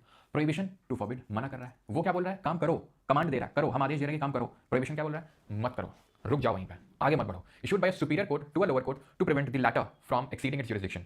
जो लोअर कोर्ट है अपने जुरिसडिक्शन से बाहर निकलने की कोशिश कर रहा है, कोशिश ही कर रहा है कि उसको रोक दिया, कोशिश ही कर रहा है कि उसको वहीं पे रोक दिया।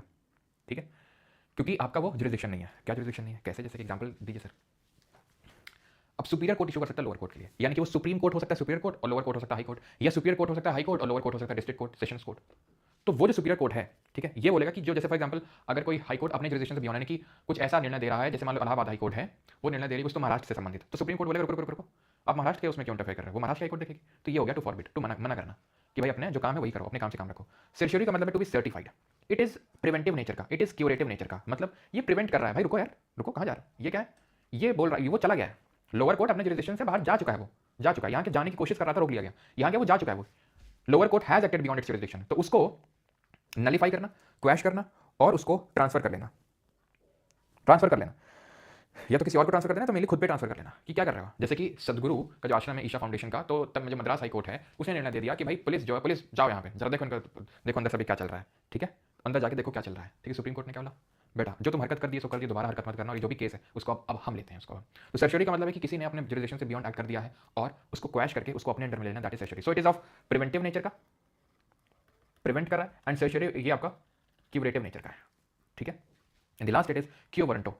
क्यो वारंटो का मतलब होता है बाय व्हाट अथॉरिटी, किसने तुमको अथॉरिटी दी, किसने तुमको अथॉरिटी दी कि तुम यहाँ बैठो। एक चीज मैं आपको बता दूं, यहाँ पे एक्सेप्शंस क्या है, वहाँ पे तो दोनों में एक्सेप्शंस हमने देख लिया, यहाँ पे एक्सेप्शन नहीं है। जैसे प्रोहिबिशन में अगर मैं बात करूँ तो it is not available against, या फिर it can not be issued against judicial, ठीक है, सॉरी जुडिशियल बोल रहा हूँ, administrative, legislative, administrative bodies, legislative bodies, private individuals, इनके खिलाफ इशू नहीं की जा सकती है। तो फिर किसी के खिलाफ की जा सकती है, जो जुडिशियल या क्वाज़ी जुडिशियल अथॉरिटीज है, सिर्फ उनके खिलाफ। सर्शियरी यहाँ पे क्या एक्सेप्शन है, एक्सेप्शन है यहाँ पे लेजिस्लेटिव बॉडीज। ठीक है, legislative bodies and private individuals, यानी कि ये सर एडमिनिस्ट्रेटिव अथॉरिटीज के खिलाफ इशू की जा सकती है, बिल्कुल की जा सकती है। एग्जांपल दीजिए, एग्जांपल है एडमिनिस्ट्रेटिव अथॉरिटी का, जैसे कि आईएएस ऑफिसर, आपने देखा होगा कई बार इस तरह की आजकल वीडियोस आती हैं, आईएएस ऑफिसर इन सबको, आईपीएस ऑफिसर को लताड़ देती है कोर्ट। यानी कि अगर कोई आईएएस ऑफिसर अपने जुरिसडिक्शन से बियॉन्ड जा रहा है, जाओ भाई, और लेकिन अगर चला गया तो कोर्ट बुलाएगी, उसके ऑर्डर को क्वैश करेगी और उसको अपने मिलेगी और कोर्ट हटाएगी। आप कोर्ट से ज़्यादा करोगे, नहीं आप कोर्ट को सिखाएंगे। ठीक है, आपने देखा एकदम भीग बिल्ली टाइप बन जाते हैं हमारे ऑफिसर जो भी होते हैं, जो है ना ग्रैंड एंट्री रील जिनकी आती है, कोर्ट के सामने जो है किसी की ग्रैंड एंट्री नहीं चलती है, काफ़ी लगाता है कोर्ट। क्यो वारंटो का मतलब होता है बाई व्हाट अथॉरिटी ऑफ, किसने आपको अथॉरिटी दी, किस चीज़ की, कि आप इस पब्लिक ऑफिस में बैठो। मतलब आप इस पब्लिक ऑफिस में नहीं बैठ सकते हो, आप इसके लिए राइट, मतलब आपके पास के अधिकार नहीं है, बट फिर भी अगर आप बैठ रहे हो तो दैट इज कॉल्ड एज कि आप उसको इलीगली एक तरीके से होल्ड कर रहे हो ऑफिस पर, वहाँ पे क्यो वारंटो को इशू किया जाएगा। ठीक है, वहाँ पे क्यो वारंटो रेट को इशू किया जाएगा। ठीक है, किस अधिकार से, यानी किसने आपको अधिकार दिया, by what authority of. So it challenges a person's right to hold a public office. हमको सिखा रहा है सर, समझ में ना आ रहा है, समझ में ना आ रहा है या नहीं, तो जाके ना पहले नहाओ, जाके नहाना भी पड़ता है उसके लिए, है ना, पीठ सीधा करके बैठना पड़ता है, बैठे आराम से, समझ ना आ रहा है, अब क्या करें, समझ ना आ रहा है तो सबको जब समझ में आ रहा है 90% को, 10% को नहीं आ रहा है, तो दिक्कत 10% के साथ है। 90% को नहीं समझ में आ रहा है, 10% को आ रहा है, तो फिर दिक्कत पढ़ाने वाले में, तो आप समझ लीजिए।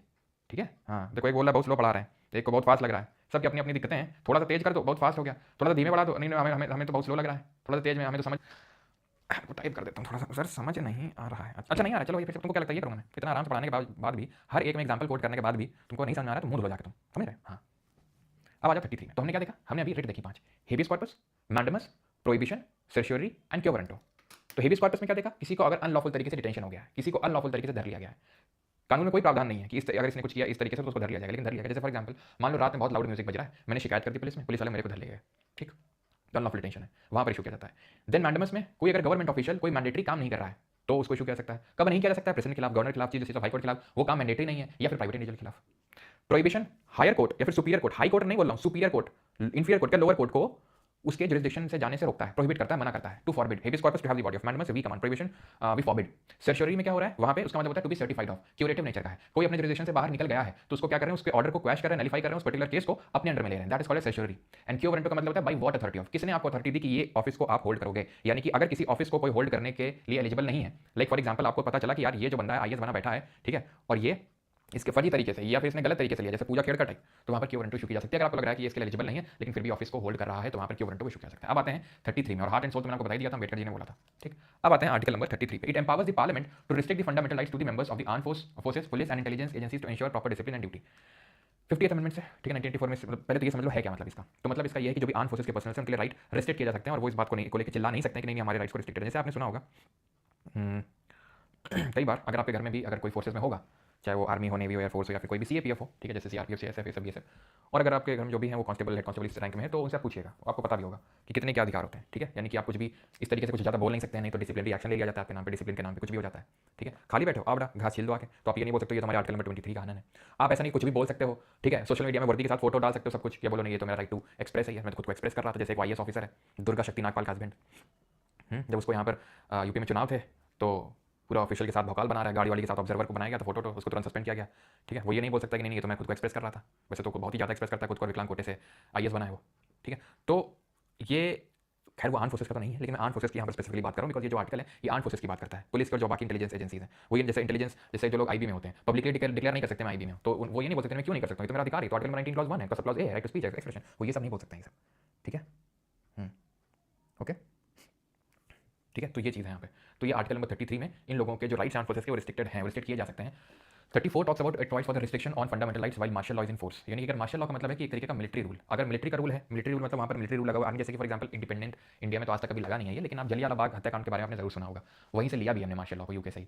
तो उस टाइम पे मिलिट्री रूल लगा दिया गया था, यानी कि आपके मौलिक अधिकार गए अपने आप, मिलिट्री का रूल आ जाता है वहाँ पे। मिलिट्री पूरी तरीके से रूल करती है, जो बाकी लॉ ऑर्डर सब खत्म, सिर्फ मिलिट्री का रूल चलेगा वहाँ पे, सारे फंडामेंटल राइट अपने आप खत्म हो जाते हैं वहाँ पे। मार्शल लॉ मिलिट्री रूल ये इंप्लिसिट है यहाँ पे, कॉन्स्टिट्यूशन में एक्सप्लिसिटली कहीं लिखा नहीं हुआ है, मार्शल लॉ डिफाइन नहीं कि ये मार्शल लॉ है, और आज तक इंडिपेंडेंट इंडिया में कभी लगा नहीं है।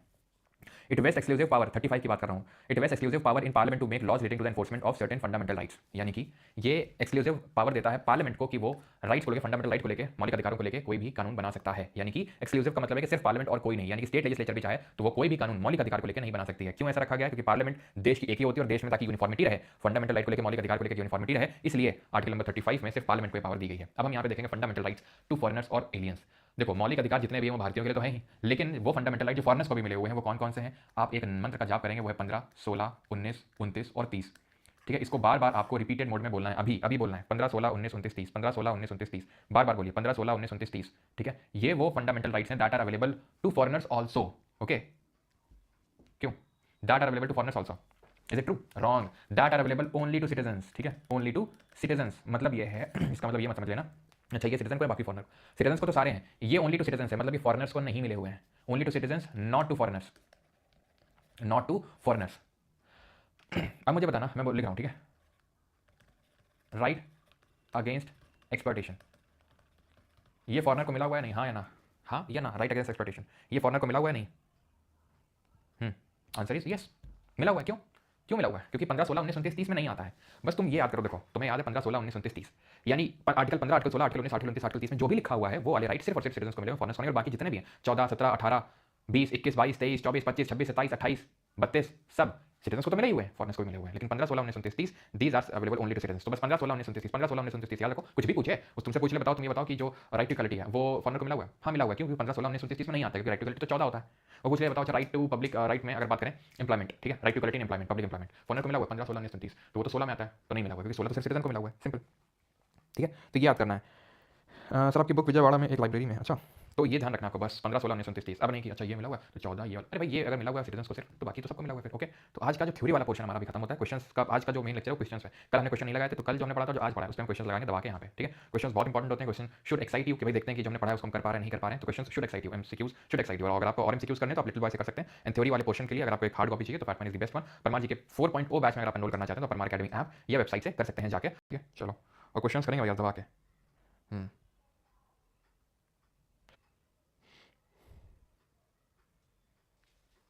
ना देखो पवित्रा 12 into 1 मिलियन बेटे वो डाउनलोड है, कोर्स के एनरोलमेंट नहीं है वो 12 into 1 million. Which are the following is the most accurate meaning of the term state. ठीक है, मोस्ट एक्यूरेट मीनिंग क्या है टर्म स्टेट का? Defined in the part 3 of the constitution. तो स्टेट में सब कुछ आता है, मैंने क्या बोला था? The term state. ठीक है, मोस्ट एक्यूरेट मीनिंग क्या है टर्म स्टेट का? Defined in the part 3 of the constitution. तो स्टेट में सब कुछ आता है, मैंने क्या बोला था? ऑल ऑफ द अबव मारना। ठीक है, सबसे बड़ा कौन दिख रहा है? लंबाड़ी मैडम लंबाड़ तो ये है जिसमें कि सब कुछ है, यूनियन गवर्नमेंट है, ऑल स्टेट गवर्नमेंट्स हैं, parliament of India, state legislature, local authorities है, सब कुछ जो सबसे बड़ा वाला होता है सबसे वाइड होता है वो आंसर होगा। बन गया सीएसएफ मैसेज कमांडेंट, अब फिर से बन जाओ असिस्टेंट कमांडेंट। ना some rights contain in part number 3 of the constitution of India enforceable against the state only. कुछ अधिकार सिर्फ स्टेट के अगेंस्ट ही मिले हुए हैं, बिल्कुल, जैसे कि आर्टिकल 16, भाई पब्लिक एम्प्लॉयमेंट तो स्टेट ही देगा ना, कोई इंडिविजुअल तो देगा नहीं, ठीक है। कुछ राइट है, जैसे 17 है वो इंडिविजुअल के खिलाफ मिला हुआ है। Some rights contain in part 3 of the constitution of India enforceable in favour of citizens only. कुछ अधिकार ऐसे हैं जो सिटीजन्स के फेवर में सिर्फ एनफोर्सेबल, बिल्कुल 15, 16, 19, 29, 30। Some rights contain in part 3 of the constitution of India are enforceable against both the state and individual, yes, article 15। State shall not discriminate only on the ground of religion, race, caste, sex, place of birth. और किसी public place पे वो सब नहीं हो सकता है कि भाई कोई जो है कोई डिस्क्रिमिनेशन करे, है ना। रेस्टोरेंट है, ठीक है, सिनेमा हॉल है, सिनेमा हॉल स्टेट का तो होता नहीं है, रेस्टोरेंट स्टेट का तो होता नहीं है, तो वहाँ पे भी तो ऑप्शन नंबर डी 1, 2 एंड 3। चलिए अगला है थर्ड क्वेश्चन, सीरियस 1 2024 का। Under part 3 of the constitution of India individuals can enforce rights granted by this part when they are violated by the action of government authority. भारत के संविधान के भाग 3 के अधीन व्यक्ति इस भाग द्वारा गारंटीकृत अधिकारों को तब प्रवर्तित कर सकते हैं जब किसी सरकारी प्राधिकारी की कार्रवाई द्वारा उनका अतिक्रमण किया जाता है। हाँ, बिल्कुल। Under Part 3 of the Constitution of India, individuals can enforce rights granted by this part when they are violated by not only the action of government but also by inaction। यानी अगर गवर्नमेंट के कुछ action से अगर किसी के अधिकार का हनन हो तो ठीक है, तो मतलब रिट इशू करवाई जा सकती है। लेकिन अगर गवर्नमेंट कुछ ना करे तो भी तो हो सकता है, बिल्कुल, तभी तो होता है। क्या होता है? मैंडेमस। क्यों नहीं कर रहे हो भैया, काम क्यों नहीं कर रहे हो? मैंडेमस तभी तो इशू हो रही थी, काम ना करने की वजह से, और प्रोहिबिशन या सर्जरी काम करने की वजह से हो रही थी। तो दोनों सही है। गवर्नमेंट के एक्शन, इनएक्शन, दोनों केसेस में रेट को इशू किया जा सकता है। As defined in the article 12 of the constitution of India, state include CDS 1 2025। State में क्या आएगा? सब कुछ आएगा स्टेट में, ठीक है। चलो अगला करो, सीबीआई में खुफिया विभाग में इंस्पेक्टर बना जल्दी से, कौन सा करेक्ट है? Under article 14 of the constitution of India the state is bound to impart equal treatment to dissimilarly situated persons. बताइए, under article 14 of the constitution of India state is bound to impart equal treatment to dissimilarly situated persons. Dissimilarly situated person है, अंबानी और मान लो कोई गरीब आदमी है, उनको equal treatment मिलेगा, उनको इक्वल ट्रीटमेंट देना ही है, ऐसा कुछ नहीं है कि उनको इक्वल ट्रीटमेंट देना ही देना है, वहाँ पर अनइक्वल ट्रीटमेंट दिया जा सकता है। State can justify an unequal treatment between two similarly situated person if there is such a precedence of unequal treatment. जो दो सिमिलरली सिचुएटेड पर्सन है, जो दो सेम तरीके के पर्सन है, मान लो अंबानी और अडानी, उनके बीच में अनइक्वल ट्रीटमेंट नहीं हो सकता है। क्वेश्चन नंबर 6 करिए, 16th। करंट अफेयर्स का मंथली होते हैं सर, ठीक है, मंथली होते हैं, तो मंथली आप करिए।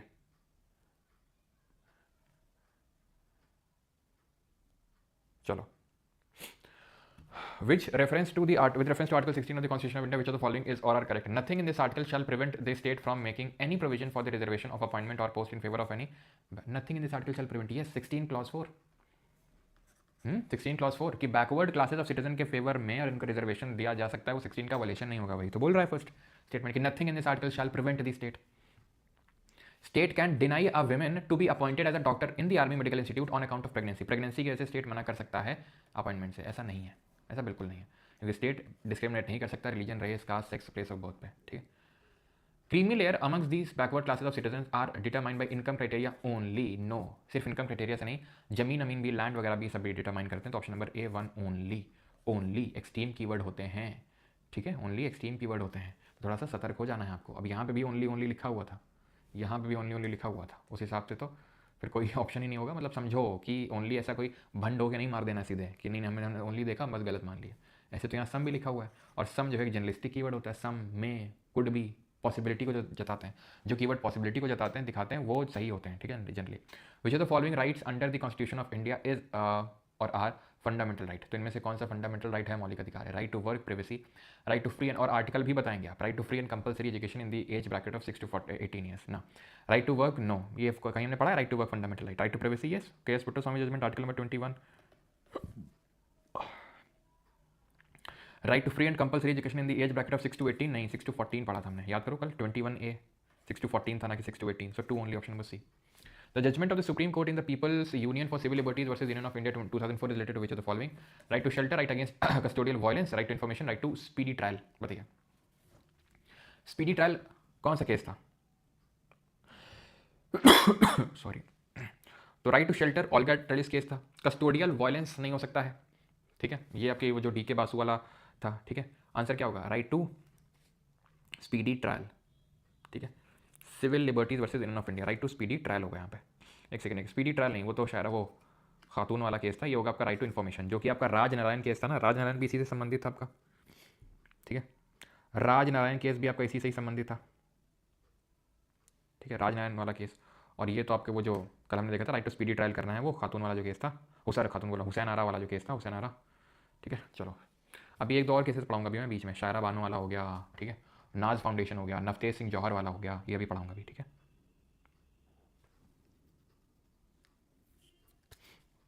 सर किसी डिस्ट्रिक्ट का नाम चेंज करेंगे तो किसमें? डिस्ट्रिक्ट का नाम चेंज तो यार स्टेट की गवर्नमेंट ही कर सकती है। स्टेट का नाम चेंज करना है तो वो पार्लियामेंट करती है, डिस्ट्रिक्ट का नाम तो कर सकती है। जैसे कि अली नगर का नाम Sitanagar. Consider the following statement in respect of Bharat Ratna and उसकी खोई हुई जो प्रतिष्ठा है, गरिमा है, उसको वापस दिलाएंगे मैथिली ठाकुर जी। खोई हुई प्रतिष्ठा, जो खोया हुआ रोजगार है, खोई हुई सड़कें, वो थोड़ी ना दिलाएंगे। खोया हुआ जो सम्मान है, वो सम्मान क्योंकि पैसे से मिलता नहीं, सम्मान के लिए 1 रुपये खर्च करने की जरूरत होती नहीं है। सम्मान के लिए तो बस क्या है, बस बोली तो देना, नाम ही तो चेंज करना है, उससे क्या होगा सम्मान से। हर जगह जहाँ जहाँ, खैर आगे बढ़ते हैं। क्वेश्चन नंबर 9, अच्छी बात है, होना चाहिए नाम चेंज, लेकिन उससे इंपॉर्टेंट चीज़ ये है कि डेवलपमेंट होना चाहिए। नाम चेंज भी आप करो लेकिन डेवलपमेंट करो ना, वो भी इंपॉर्टेंट है उतना ही या फिर उससे ज़्यादा।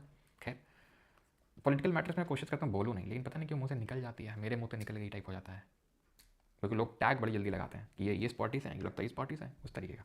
Consider following statement in respect of Bharat Ratna and Padma awards. तो Bharat Ratna and Padma awards are titles under article 18 clause 1 of the constitution of India.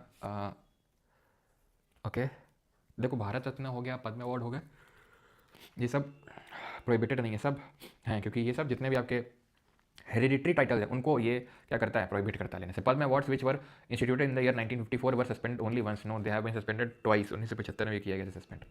The number of Bharat Ratna awardees is restricted to maximum of 5 in a particular, no 3 के लिए हुआ है, ठीक है, maximum 3। कुछ exceptional year रहे हैं लेकिन वैसे तो 3 तक प्रोहिबिटेड हैं। तो यहाँ पे अच्छा गलत ही पूछा है भाई, मैं सोचूँ 2 and 3।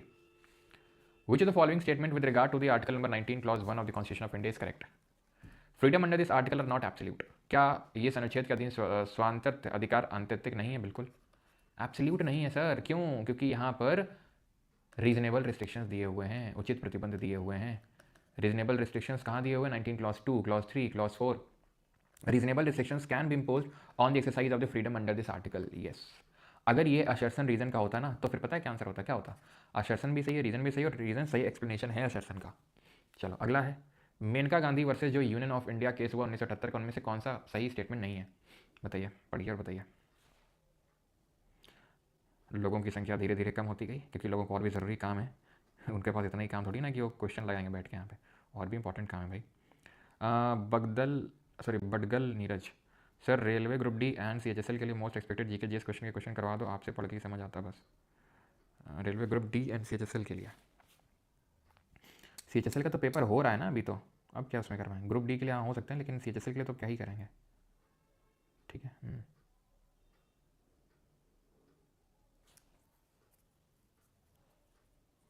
चलो, it was held that article 19 and article 21 are not watertight compartments. गलत, हमने देखा था 14 पर कल पढ़ा था, 19 और 21 ये तीनों साथ में चलते हैं। It was held that a law coming under the article 21 may not satisfy the requirements of article 19। It was held that a law coming under article 21 may not satisfy, गलत है, मतलब एक सेकेंड, मतलब ये वाला तो सही होगा ना पहला वाला। और वाटर टाइट नहीं है, वाटर टाइट का मतलब है अलग अलग है, और नॉट वाटर टाइट कंपार्टमेंट का मतलब है कि वो एक है, ठीक है। तो ये चीज़ है। It was held that a law coming under Article 21 may not satisfy the requirement of Article 19. Okay, a fair trial eliminates the biases against the accused in the trial. The right to life under Article 21 does not include right to die. भैया Maneka Gandhi case में right to die I वाला तो कुछ नहीं था, है? Right to die वाला case तो अगर आपको याद हो, एक तो मैंने वो वाला केस बताया था कॉमन कॉज 2018, और वो एक हमारी मैम थी अरुणा शानबॉग, तो अरुणा शानबॉग वाला केस हो गया, ठीक है।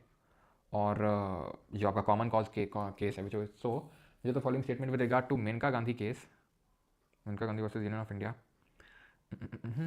तो ये हो जाएगा आपका, क्योंकि राइट टू डाई का थोड़ी ना इसमें था कुछ, वो तो कॉमन कॉज केस और अरुणा शानबॉग केस में था। The constitution of India does not, जिसमें हमने देखा था पैसिव यूथनेशिया तो मतलब अलाउड है, लेकिन एक्टिव यूथनेशिया इंडिया में अलाउड नहीं। The constitution of India does not guarantee which of the following as a fundamental right? Right to equality yes, case exploitation yes, right to property no. आपको पता है 44th amendment of 1978 से इसको हटाया जा चुका है। Which of the following fundamental rights has not been provided to a person? इनमें से क्या किसी पर्सन को नहीं मिला हुआ है? Protection against prosecution punishment for the same offence more than once, yes, protection मिली हुई इससे कि एक क्राइम के लिए 2 बार सजा नहीं मिलेगी। To refuse to give his और her sample of handwriting as evidence to support a prosecution against him और हर, ठीक है, कोई मना कर सकता है अपना सैंपल देने से? Yes. Hand sample of hand writing, okay गलत है ये। हैंड राइटिंग, थंब इंप्रेशन, भाई आपको मार पीट के आपकी हैंड राइटिंग को बदला नहीं जा सकता ना। To act as a witness against himself, yes. Right not to be convicted for any offence except for violation of law in force by no ex post facto law. तो B handwriting, blood specimen, thumb impression, ये आपको देना पड़ सकता है। Barring exceptions, no law providing for preventive detention shall authorise the detention of a person for a period longer than. अपवादों को छोड़कर निवारक निरोध का उपबंध करने वाली कोई विधि किसी व्यक्ति को का कितने समय से अधिक अवधि के लिए निरुद्ध किया जाना प्राधिकृत नहीं करेगी। 1 मंथ, 2 मंथ, 3 मंथ या फिर 2 वीक्स। तो सही आंसर है यहाँ पे 3 महीने, ठीक है।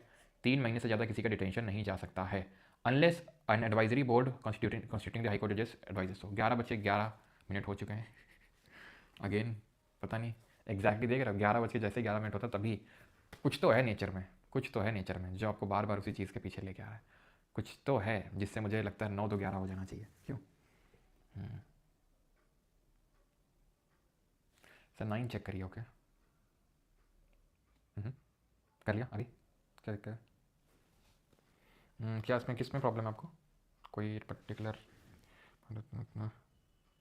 एक second. Bharat Ratna awards are titles under the. Okay, पहला भी गलत होगा, मतलब उसमें ये नहीं लिखा हुआ है कि वो एक्सेप्शन है। ओके, उसमें लिखा है कि भारत रत्न सबको टाइटल माना जाता है, जबकि वो एक्सेप्शंस हैं। भारत रत्न, पद्म अवार्ड, ये डॉक्टर, ठीक है, एजुकेशनल जो डिग्री लिए है, डॉक्टर, इंजीनियर, वो सब टाइटल्स थोड़ी ना माने जाते हैं, वो टाइटल नहीं माने। मुझे लगा उसमें एक्सेप्शन लिखा हुआ है, तो खैर डी आंसर हो जाएगा, तीनों ही गलत हैं। Okay, under which of the following articles of the constitution of India is the right to property a constitutional right? So it is option number B. जल्दी करेंगे थोड़ा सा, अब ये क्वेश्चन करो जरा। Who among the following filed the writ petition that led to the famous verdict of Supreme Court of India recognizing right to privacy? So this is case Puttaswamy वाला case.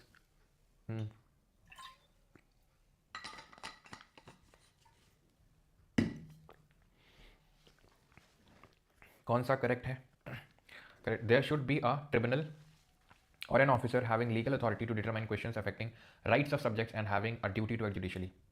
There should be a tribunal. yes. Okay, yes. तो judicial और quasi judicial जो authorities हैं उनके खिलाफ issue किया जा सकता है, तो क्वाजी जुडिशियल और क्वाजी जुडिशियल नेचर की है। ऑफिसर ये एक एडमिनिस्ट्रेटिव अथॉरिटी है, तो एडमिनिस्ट्रेटिव अथॉरिटी के खिलाफ प्रोहिबिशन तो इशू नहीं की जा सकती है, लेकिन सेरिशरी इशू की जा सकती है। पहला सही है, सच ट्रिब्यूनल और officer has acted without jurisdiction, ठीक है, तो जुरिसडिक्शन से बाहर जाके उसने एक्ट किया। Not suspended during an emergency, तो ध्यान से हमें पता होना चाहिए कि कौन से राइट सस्पेंड नहीं हो सकते हैं। 20 और 21 का भी सस्पेंड नहीं हो सकता है। ये 32 है, that is right to move the court, suspend हो सकता है। Right to move freely through the territory of India 19 clause 1 sir clause C हो सकता है। इक्वलिटी बिफोर लॉ 14 हो सकता है। भैया 19 हो सकता है, बिल्कुल हो सकता है। एक ऐसा केस होता है जहाँ पर 19 भी नहीं हो सकता अगर इंटरनल इमरजेंसी लगी हो तो, ठीक है। 21A जो आर्टिकल है जो राइट टू एजुकेशन देता है, इसको किस अमेंडमेंट से इंसर्ट किया गया? तो 21A जो राइट टू एजुकेशन देता है इसको 86 अमेंडमेंट से इंसर्ट किया गया था 2002 में। करिए जरा 20th नंबर क्वेश्चन को, लंबा चौड़ा क्वेश्चन है, करिए जल्दी से। अब जो है हाँ ड्यूरिन वाईटी कब है स्टार्ट एग्ज़ाम? देखता हूँ मैं कब से एग्ज़ाम है, तुम एग्ज़ाम बताने के लिए पैसे मत डालना। प्रियांशु अभी तो नहीं आएगा, मतलब जल्दी आएगा, बट अभी तो ऐसा जल्द फल तो नहीं है अभी। सर मैं उड़ीसा भुवनेश्वर से हूँ और मैं बीएड एंट्रेंस की प्रिपरेशन कर रही हूँ, तो कौन सी बुक मेरे लिए? भैया फैट वन लिटिल बॉय ऐसा है नहीं कि दोनों थ्योरी, मतलब दोनों अलग अलग किताब है ना, एक थ्योरी एक एमसीक्यू वाली है, तो आप देखो आपके लिए क्या सही है। अंडर आर्टिकल 21A करेक्ट पूछा है of the constitution of India, state shall provide free and compulsory education to all children up to age of 11 year, गलत 14 ईयर्स होता है। एवरी रिलीजियस, ठीक है, every religious denomination has got absolute power under article 26। Absolute power तो किसी को मिली ही नहीं हुई है, हर किसी ना कुछ तो रिस्ट्रिक्शंस लगी हुई है हर फंडामेंटल राइट में, ठीक है। Only religious and linguistic minorities find mention in article 30 of the constitution of India in reference to the right, बिल्कुल सिर्फ रिलीजियस और लिंग्विस्टिक माइनॉरिटी ही है। Parliament can not empower even by law any other court, हमने देखा था, बिल्कुल किसी और कोर्ट को भी एम्पावर कर सकता है राइट इशू करने के लिए। Under article number 19 clause 1 of the constitution of India as it stands amended includes which of the following? 19 clause 1 as amended, amended का मतलब ये है कि भैया 19 क्लॉज 1 का क्लॉज बी, सॉरी सी, ठीक है, सामरो, स्पीच, असेंबल और एसोसिएशन, तो सी में, मूव में आई थिंक मैंने सी लिख दिया था क्या, यहाँ पे डी हो गया यहाँ पे, ठीक है। तो ये ध्यान रखना है कि एसोसिएशन, फिर हमने देखा 97th अमेंडमेंट से क्या ऐड कर दिया गया, right to form association and cooperative society को भी ऐड कर दिया गया, एंड 44th अमेंडमेंट से 19 clause 1 sub clause F right to property को डिलीट कर दिया गया था। सो ये वाला तो नहीं होगा क्योंकि अब वो एज स्टैंड्स अमेंडेड, तो अमेंडमेंट हो चुका है, ओरिजिनल कॉन्स्टिट्यूशन की बात नहीं करी गया, ठीक है। ठीक है तो 1, 2 एंड 4 ऑप्शन नंबर डी। चलो following is not a fundamental right, कर सकते हैं आराम से, ये करिए। The issue whether section 377 of the IPC is violative of article 21, 14 and 15 of the constitution of India was decided in which of the following cases. तो ये 21, 14 और 15 जो हैं, क्या ये इनका वॉलेटिव है सेक्शन 377। तो Shreya Singhal versus union of India, मैंने आपको बताया था 66A, जो सेक्शन नंबर 66A है ऑफ आईटी एक्ट, उसको रिपील किया गया था इस केस से। ये था जो विमेंस हैं जो वर्क प्लेस में हैं, यानी कि जो काम कर रही हैं कहीं पे, तो उनके राइट्स को लेके ये पर्टिकुलर केस था जिनमें विशाखा गाइडलाइंस आई थी। शायरा बानो केस जो है ट्रिपल तलाक से संबंधित था। जो ट्रिपल तलाक होता है, तलाक तलाक तलाक जो पहले होता था, है ना, बोल दिया और ख़त्म हो गया तलाक तुरंत, ठीक है, दूसरे को पकड़ लो, मतलब इस तरीके से सिस्टम जो था वो फिर ख़त्म कर दिया कोर्ट ने, ठीक है। तो अब ये जो पर्टिकुलर है ये क्या है, सेक्शन 377। ये जो सेक्शन 377 था आईपीसी का, ये होमोसेक्सुअलिटी की बात करता है, कंसेंशुअल सेक्स बिटवीन जो होमोसेक्सुअल्स होते हैं उनके बीच में, ठीक है। तो ये 1861 में आया था, 1861 में आईपीसी में, और ये आपका रहा डीक्रिमिनल, मतलब इसको क्रिमिनलाइज करके रखा हुआ था कि कोई अगर सेम सेक्स इस तरीके से करता है, मतलब होमोसेक्सुअल्स हैं, ठीक है, और इस तरीके का कुछ करते हैं, तो वो एक ऑफेंस कर रहे हैं, उसके लिए उनको सजा मिल सकती है। फिर एक केस हुआ जिसको हम बोलते हैं नाज फाउंडेशन वाला, 2009 की बात है, ठीक है। तो कोर्ट गया और कोर्ट ने बोला हाँ कि ये चीज़ सही नहीं है, क्रिमिनलाइज करना सही नहीं है, लोगों के बेसिक अधिकारों का हनन है ये। लेकिन फिर एक सुरेश कुमार केस होता है, उसमें सुप्रीम कोर्ट ने उसका रिवर्स कर दिया, नहीं कोई दिक्कत नहीं है। लेकिन फिर एक केस हुआ आपका ये नवतेज सिंह जौहर, ठीक है, नवतेज सिंह जौहर केस 2018 में, ठीक है। इसमें फाइनली जाके सुप्रीम कोर्ट ने खुद डीक्रिमिनलाइज कर दिया होमोसेक्सुअलिटी को। डीक्रिमिनलाइज का मतलब है कि जो पहले क्रिमिनलाइज हो रखी थी, कि वो क्राइम माना जा रहा था, वो अब क्राइम नहीं है। सेक्शन 377 को यानी एक तरीके से रिपील कर दिया गया, किसमें, नवतेज सिंह जौहर केस में। नाज फाउंडेशन वाला भी इसी से एसोसिएटेड है आपका। अब आर्टिकल 12 वाला आप कर सकते हैं 25। The constitution of India guarantees freedom of speech and expression, but the freedom is subject to certain reasonable restrictions. These restrictions may relate to which of the following. ये रिस्ट्रिक्शन किस चीज़ से एसोसिएटेड हो सकते हैं? तो डिफेमेशन, किसी को आप कुछ भी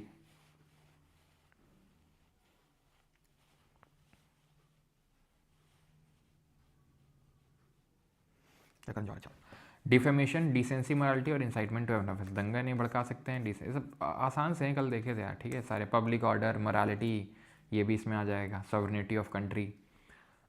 not a correct statement with reference to the constitution of India. इनमें से गलत कौन सा है? The constitution 85th amendment act has inserted the right to education under article 21A। Wrong, because 85th नहीं है, 86th है। यही तो आंसर हो जाएगा, नॉट करेक्ट पूछा है, ठीक है।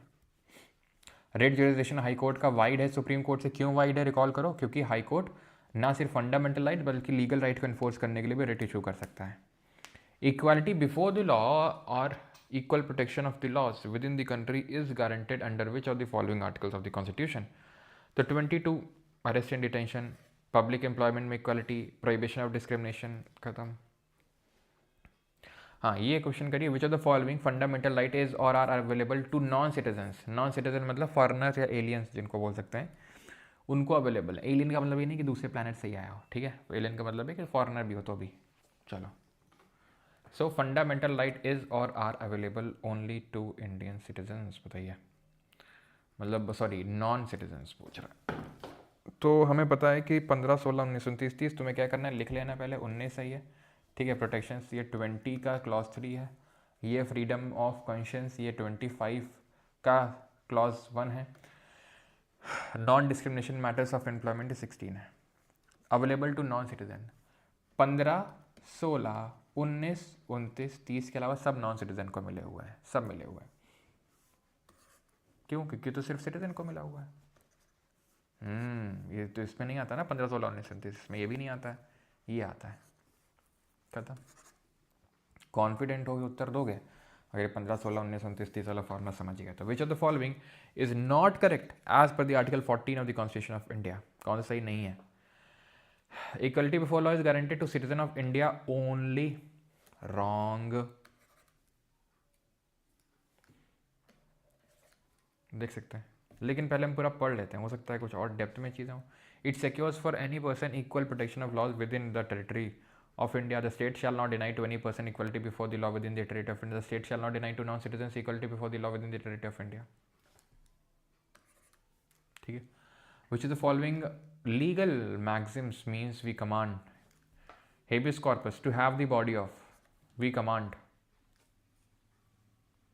चलो अभी हम बस 5 क्वेश्चन और करेंगे, 35 तक, उसके बाद 10 क्वेश्चन करेंगे एसएससी वाले, फिर छुट्टी आपकी, ठीक है। Under which of the following articles of the constitution of India has the supreme court of India place the right to privacy? Right to privacy किसमें? केएस पुट्टास्वामी जजमेंट, रिकॉल करो 21। देख रहे हो, वो भी आईएएस सिविल सर्विसेज का question तो 2024 का, ठीक है, ये भी 2024 का ही है। रेट ऑफ प्रोहिबिशन, यानी दो बार तुम आईएएस बनना है एक ही साल में। Writ of prohibition is an order issued by the supreme court और high court to writ of prohibition. तो सुप्रीम कोर्ट और हाई कोर्ट किसको इशू कर रहे हैं? गवर्नमेंट ऑफिसर को, prohibiting him from taking a particular action. Parliament और legislative authority, भैया लेजिस्लेटिव अथॉरिटीज़ खिलाफ ना तो प्रोहिबिशन ना तो कोई इशू नहीं की जा सकती। और प्रोहिबिशन ये एडमिनिस्ट्रेटिव अथॉरिटी के खिलाफ भी इशू नहीं करी जा सकती जो प्रोहिबिशन वाली है, तो ये पहला वाला भी नहीं होगा, क्योंकि प्रोहिबिशन लेजिस्लेटिव अथॉरिटीज़ के खिलाफ इशू नहीं की जा सकती है, एडमिनिस्ट्रेटिव अथॉरिटीज़ के खिलाफ भी इशू नहीं की जा सकती है। सर्शियरी सिर्फ लेजिस्लेटिव, एडमिनिस्ट्रेटिव खिलाफ की जा सकती है। The lower court prohibiting continuation of proceedings in a case.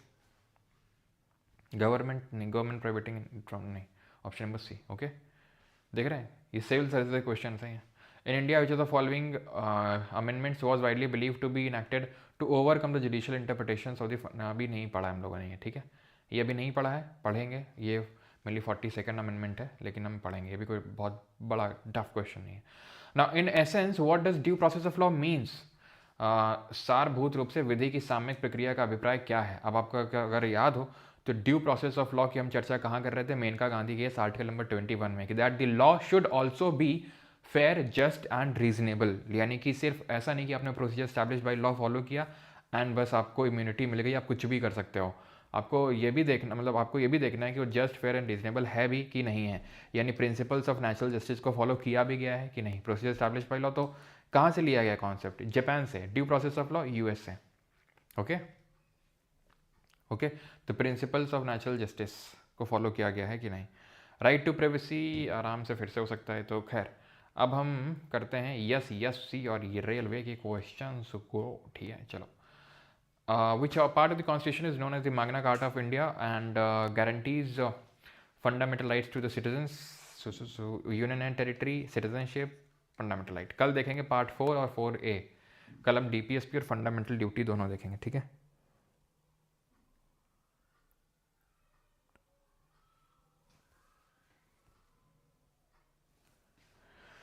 Under which article of the constitution of the fundamental right enshrined? So 12 से 35।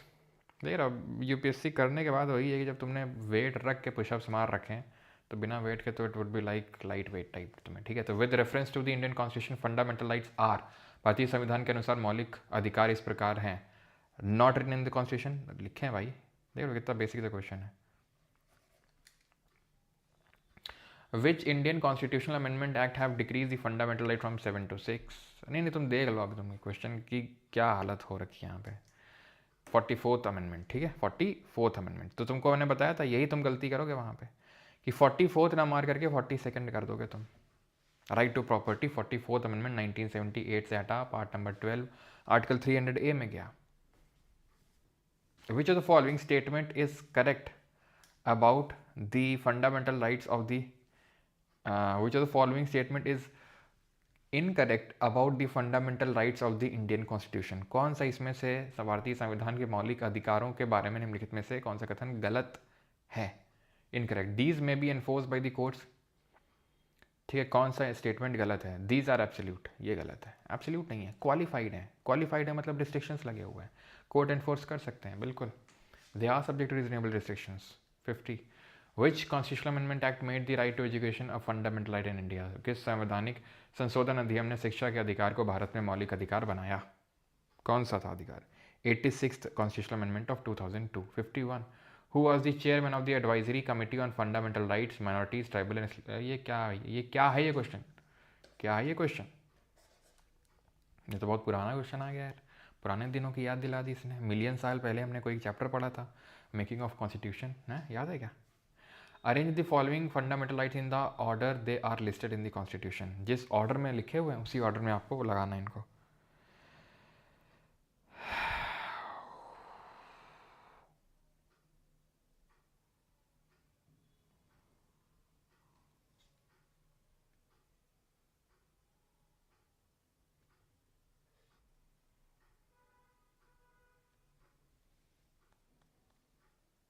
वेट,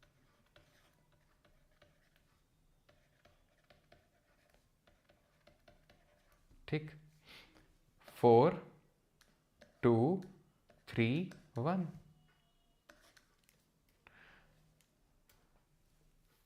अगेन वही सिमिलर तरीके का क्वेश्चन है ये करो। स्टेनो में पूछा गया, अभी ये करवाया नहीं है तो मतलब यूसीसी पढ़ा नहीं है, कल पढ़ेंगे, तो इस क्वेश्चन का तो स्क्रीनशॉट लेके रख सकते हो और कल मुझे रिकॉल करवा सकते हो। वैसे कल ये क्वेश्चन होना चाहिए, लेकिन खैर कोई नहीं। चलो 5 क्वेश्चन और करते हैं जल्दी से, बस 5 question.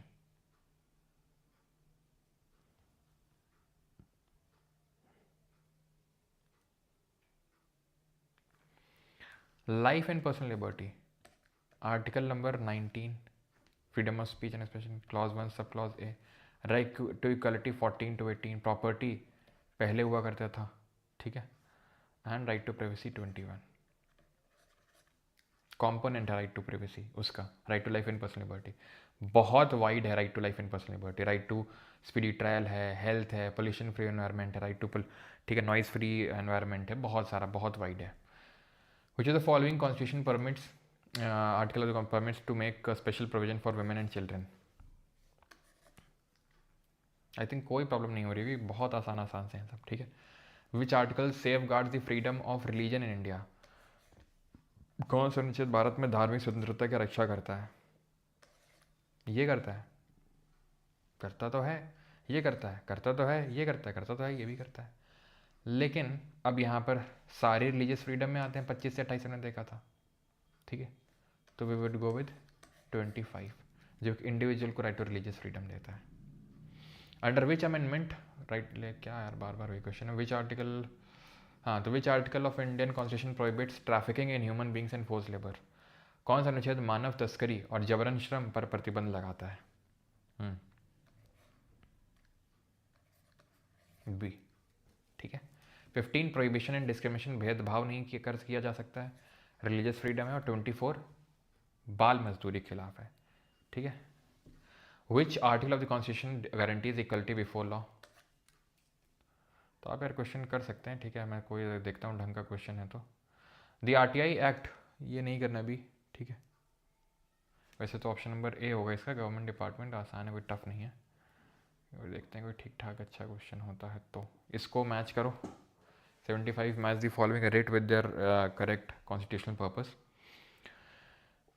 Habeas corpus to prevent unlawful detention, सही है। क्या लिखा हुआ भैया, ये कहाँ लिखा हुआ ये, ए, ठीक है, A. Mandamus to have the, क्या यार गलत लिख दिया सब भी उन्होंने।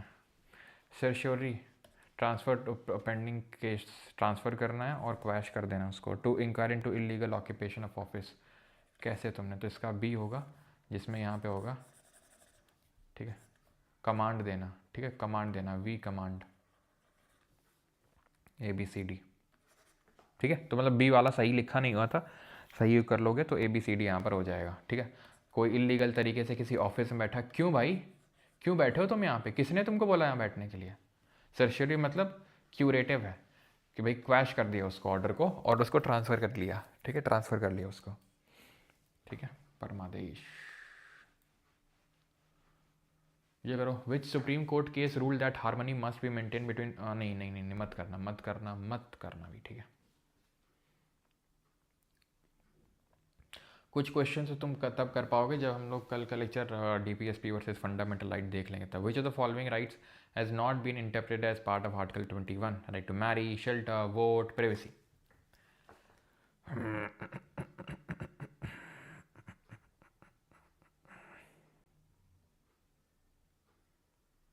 तो भाई राइट टू प्राइवेसी बिल्कुल है, राइट टू शेल्टर बिल्कुल है, ठीक है, याद करो शेल्टर वाला ओलिगा टेलेस वाला केस, प्राइवेसी वाला केस पुट्टस्वामी वाला केस, राइट टू मैरिज भी है।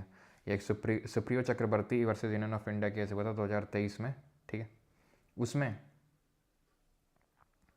सुप्रीम कोर्ट ने बोला था कि there is no right to marry under article 21। लेकिन एक हादिया केस भी है। हादिया केस क्या है, मतलब मैं क्या उसके डिटेल में उतरूँ, लेकिन ठीक है, हादिया केस में मतलब वही धर्म परिवर्तन वगैरह करवा के मैरिज वैरिज करी गई थी, तो सुप्रीम कोर्ट ने बोला था कि भाई सबके पास अधिकार है, एक वेमेन के पास अधिकार है जिससे वो मैरिज करनी चाहे वो कर सकती है। ठीक है, तो लेकिन राइट टू वोट तो इसमें नहीं होगा। ठीक है, राइट टू वोट कोई फंडामेंटल राइट तो नहीं है। ठीक है, राइट टू फंडामेंटल राइट वो होते हैं जो सबको मिलते हैं। भाई वोट तो आप तभी कर सकते हो ना जब आपका इलेक्टोरल रोल में नाम हो, 18 साल की उम्र हो। ठीक है, तो राइट टू मैरी को मैं फिर भी मान लूँगा। वैसे जो मैंने आपको सुप्रियो चक्रवर्ती केस बताया है, बिल्कुल अभी ताज़ा केस है वो, उसमें तो खैर नहीं मना कर दिया था सुप्रीम कोर्ट ने। ठीक है, लेकिन एक जो हादिया बानो केस हुआ था उसमें तो बोल दिया था उसकी है वो fundamental right. Which article provides for the right to constitutional remedies allowing citizens to move the court.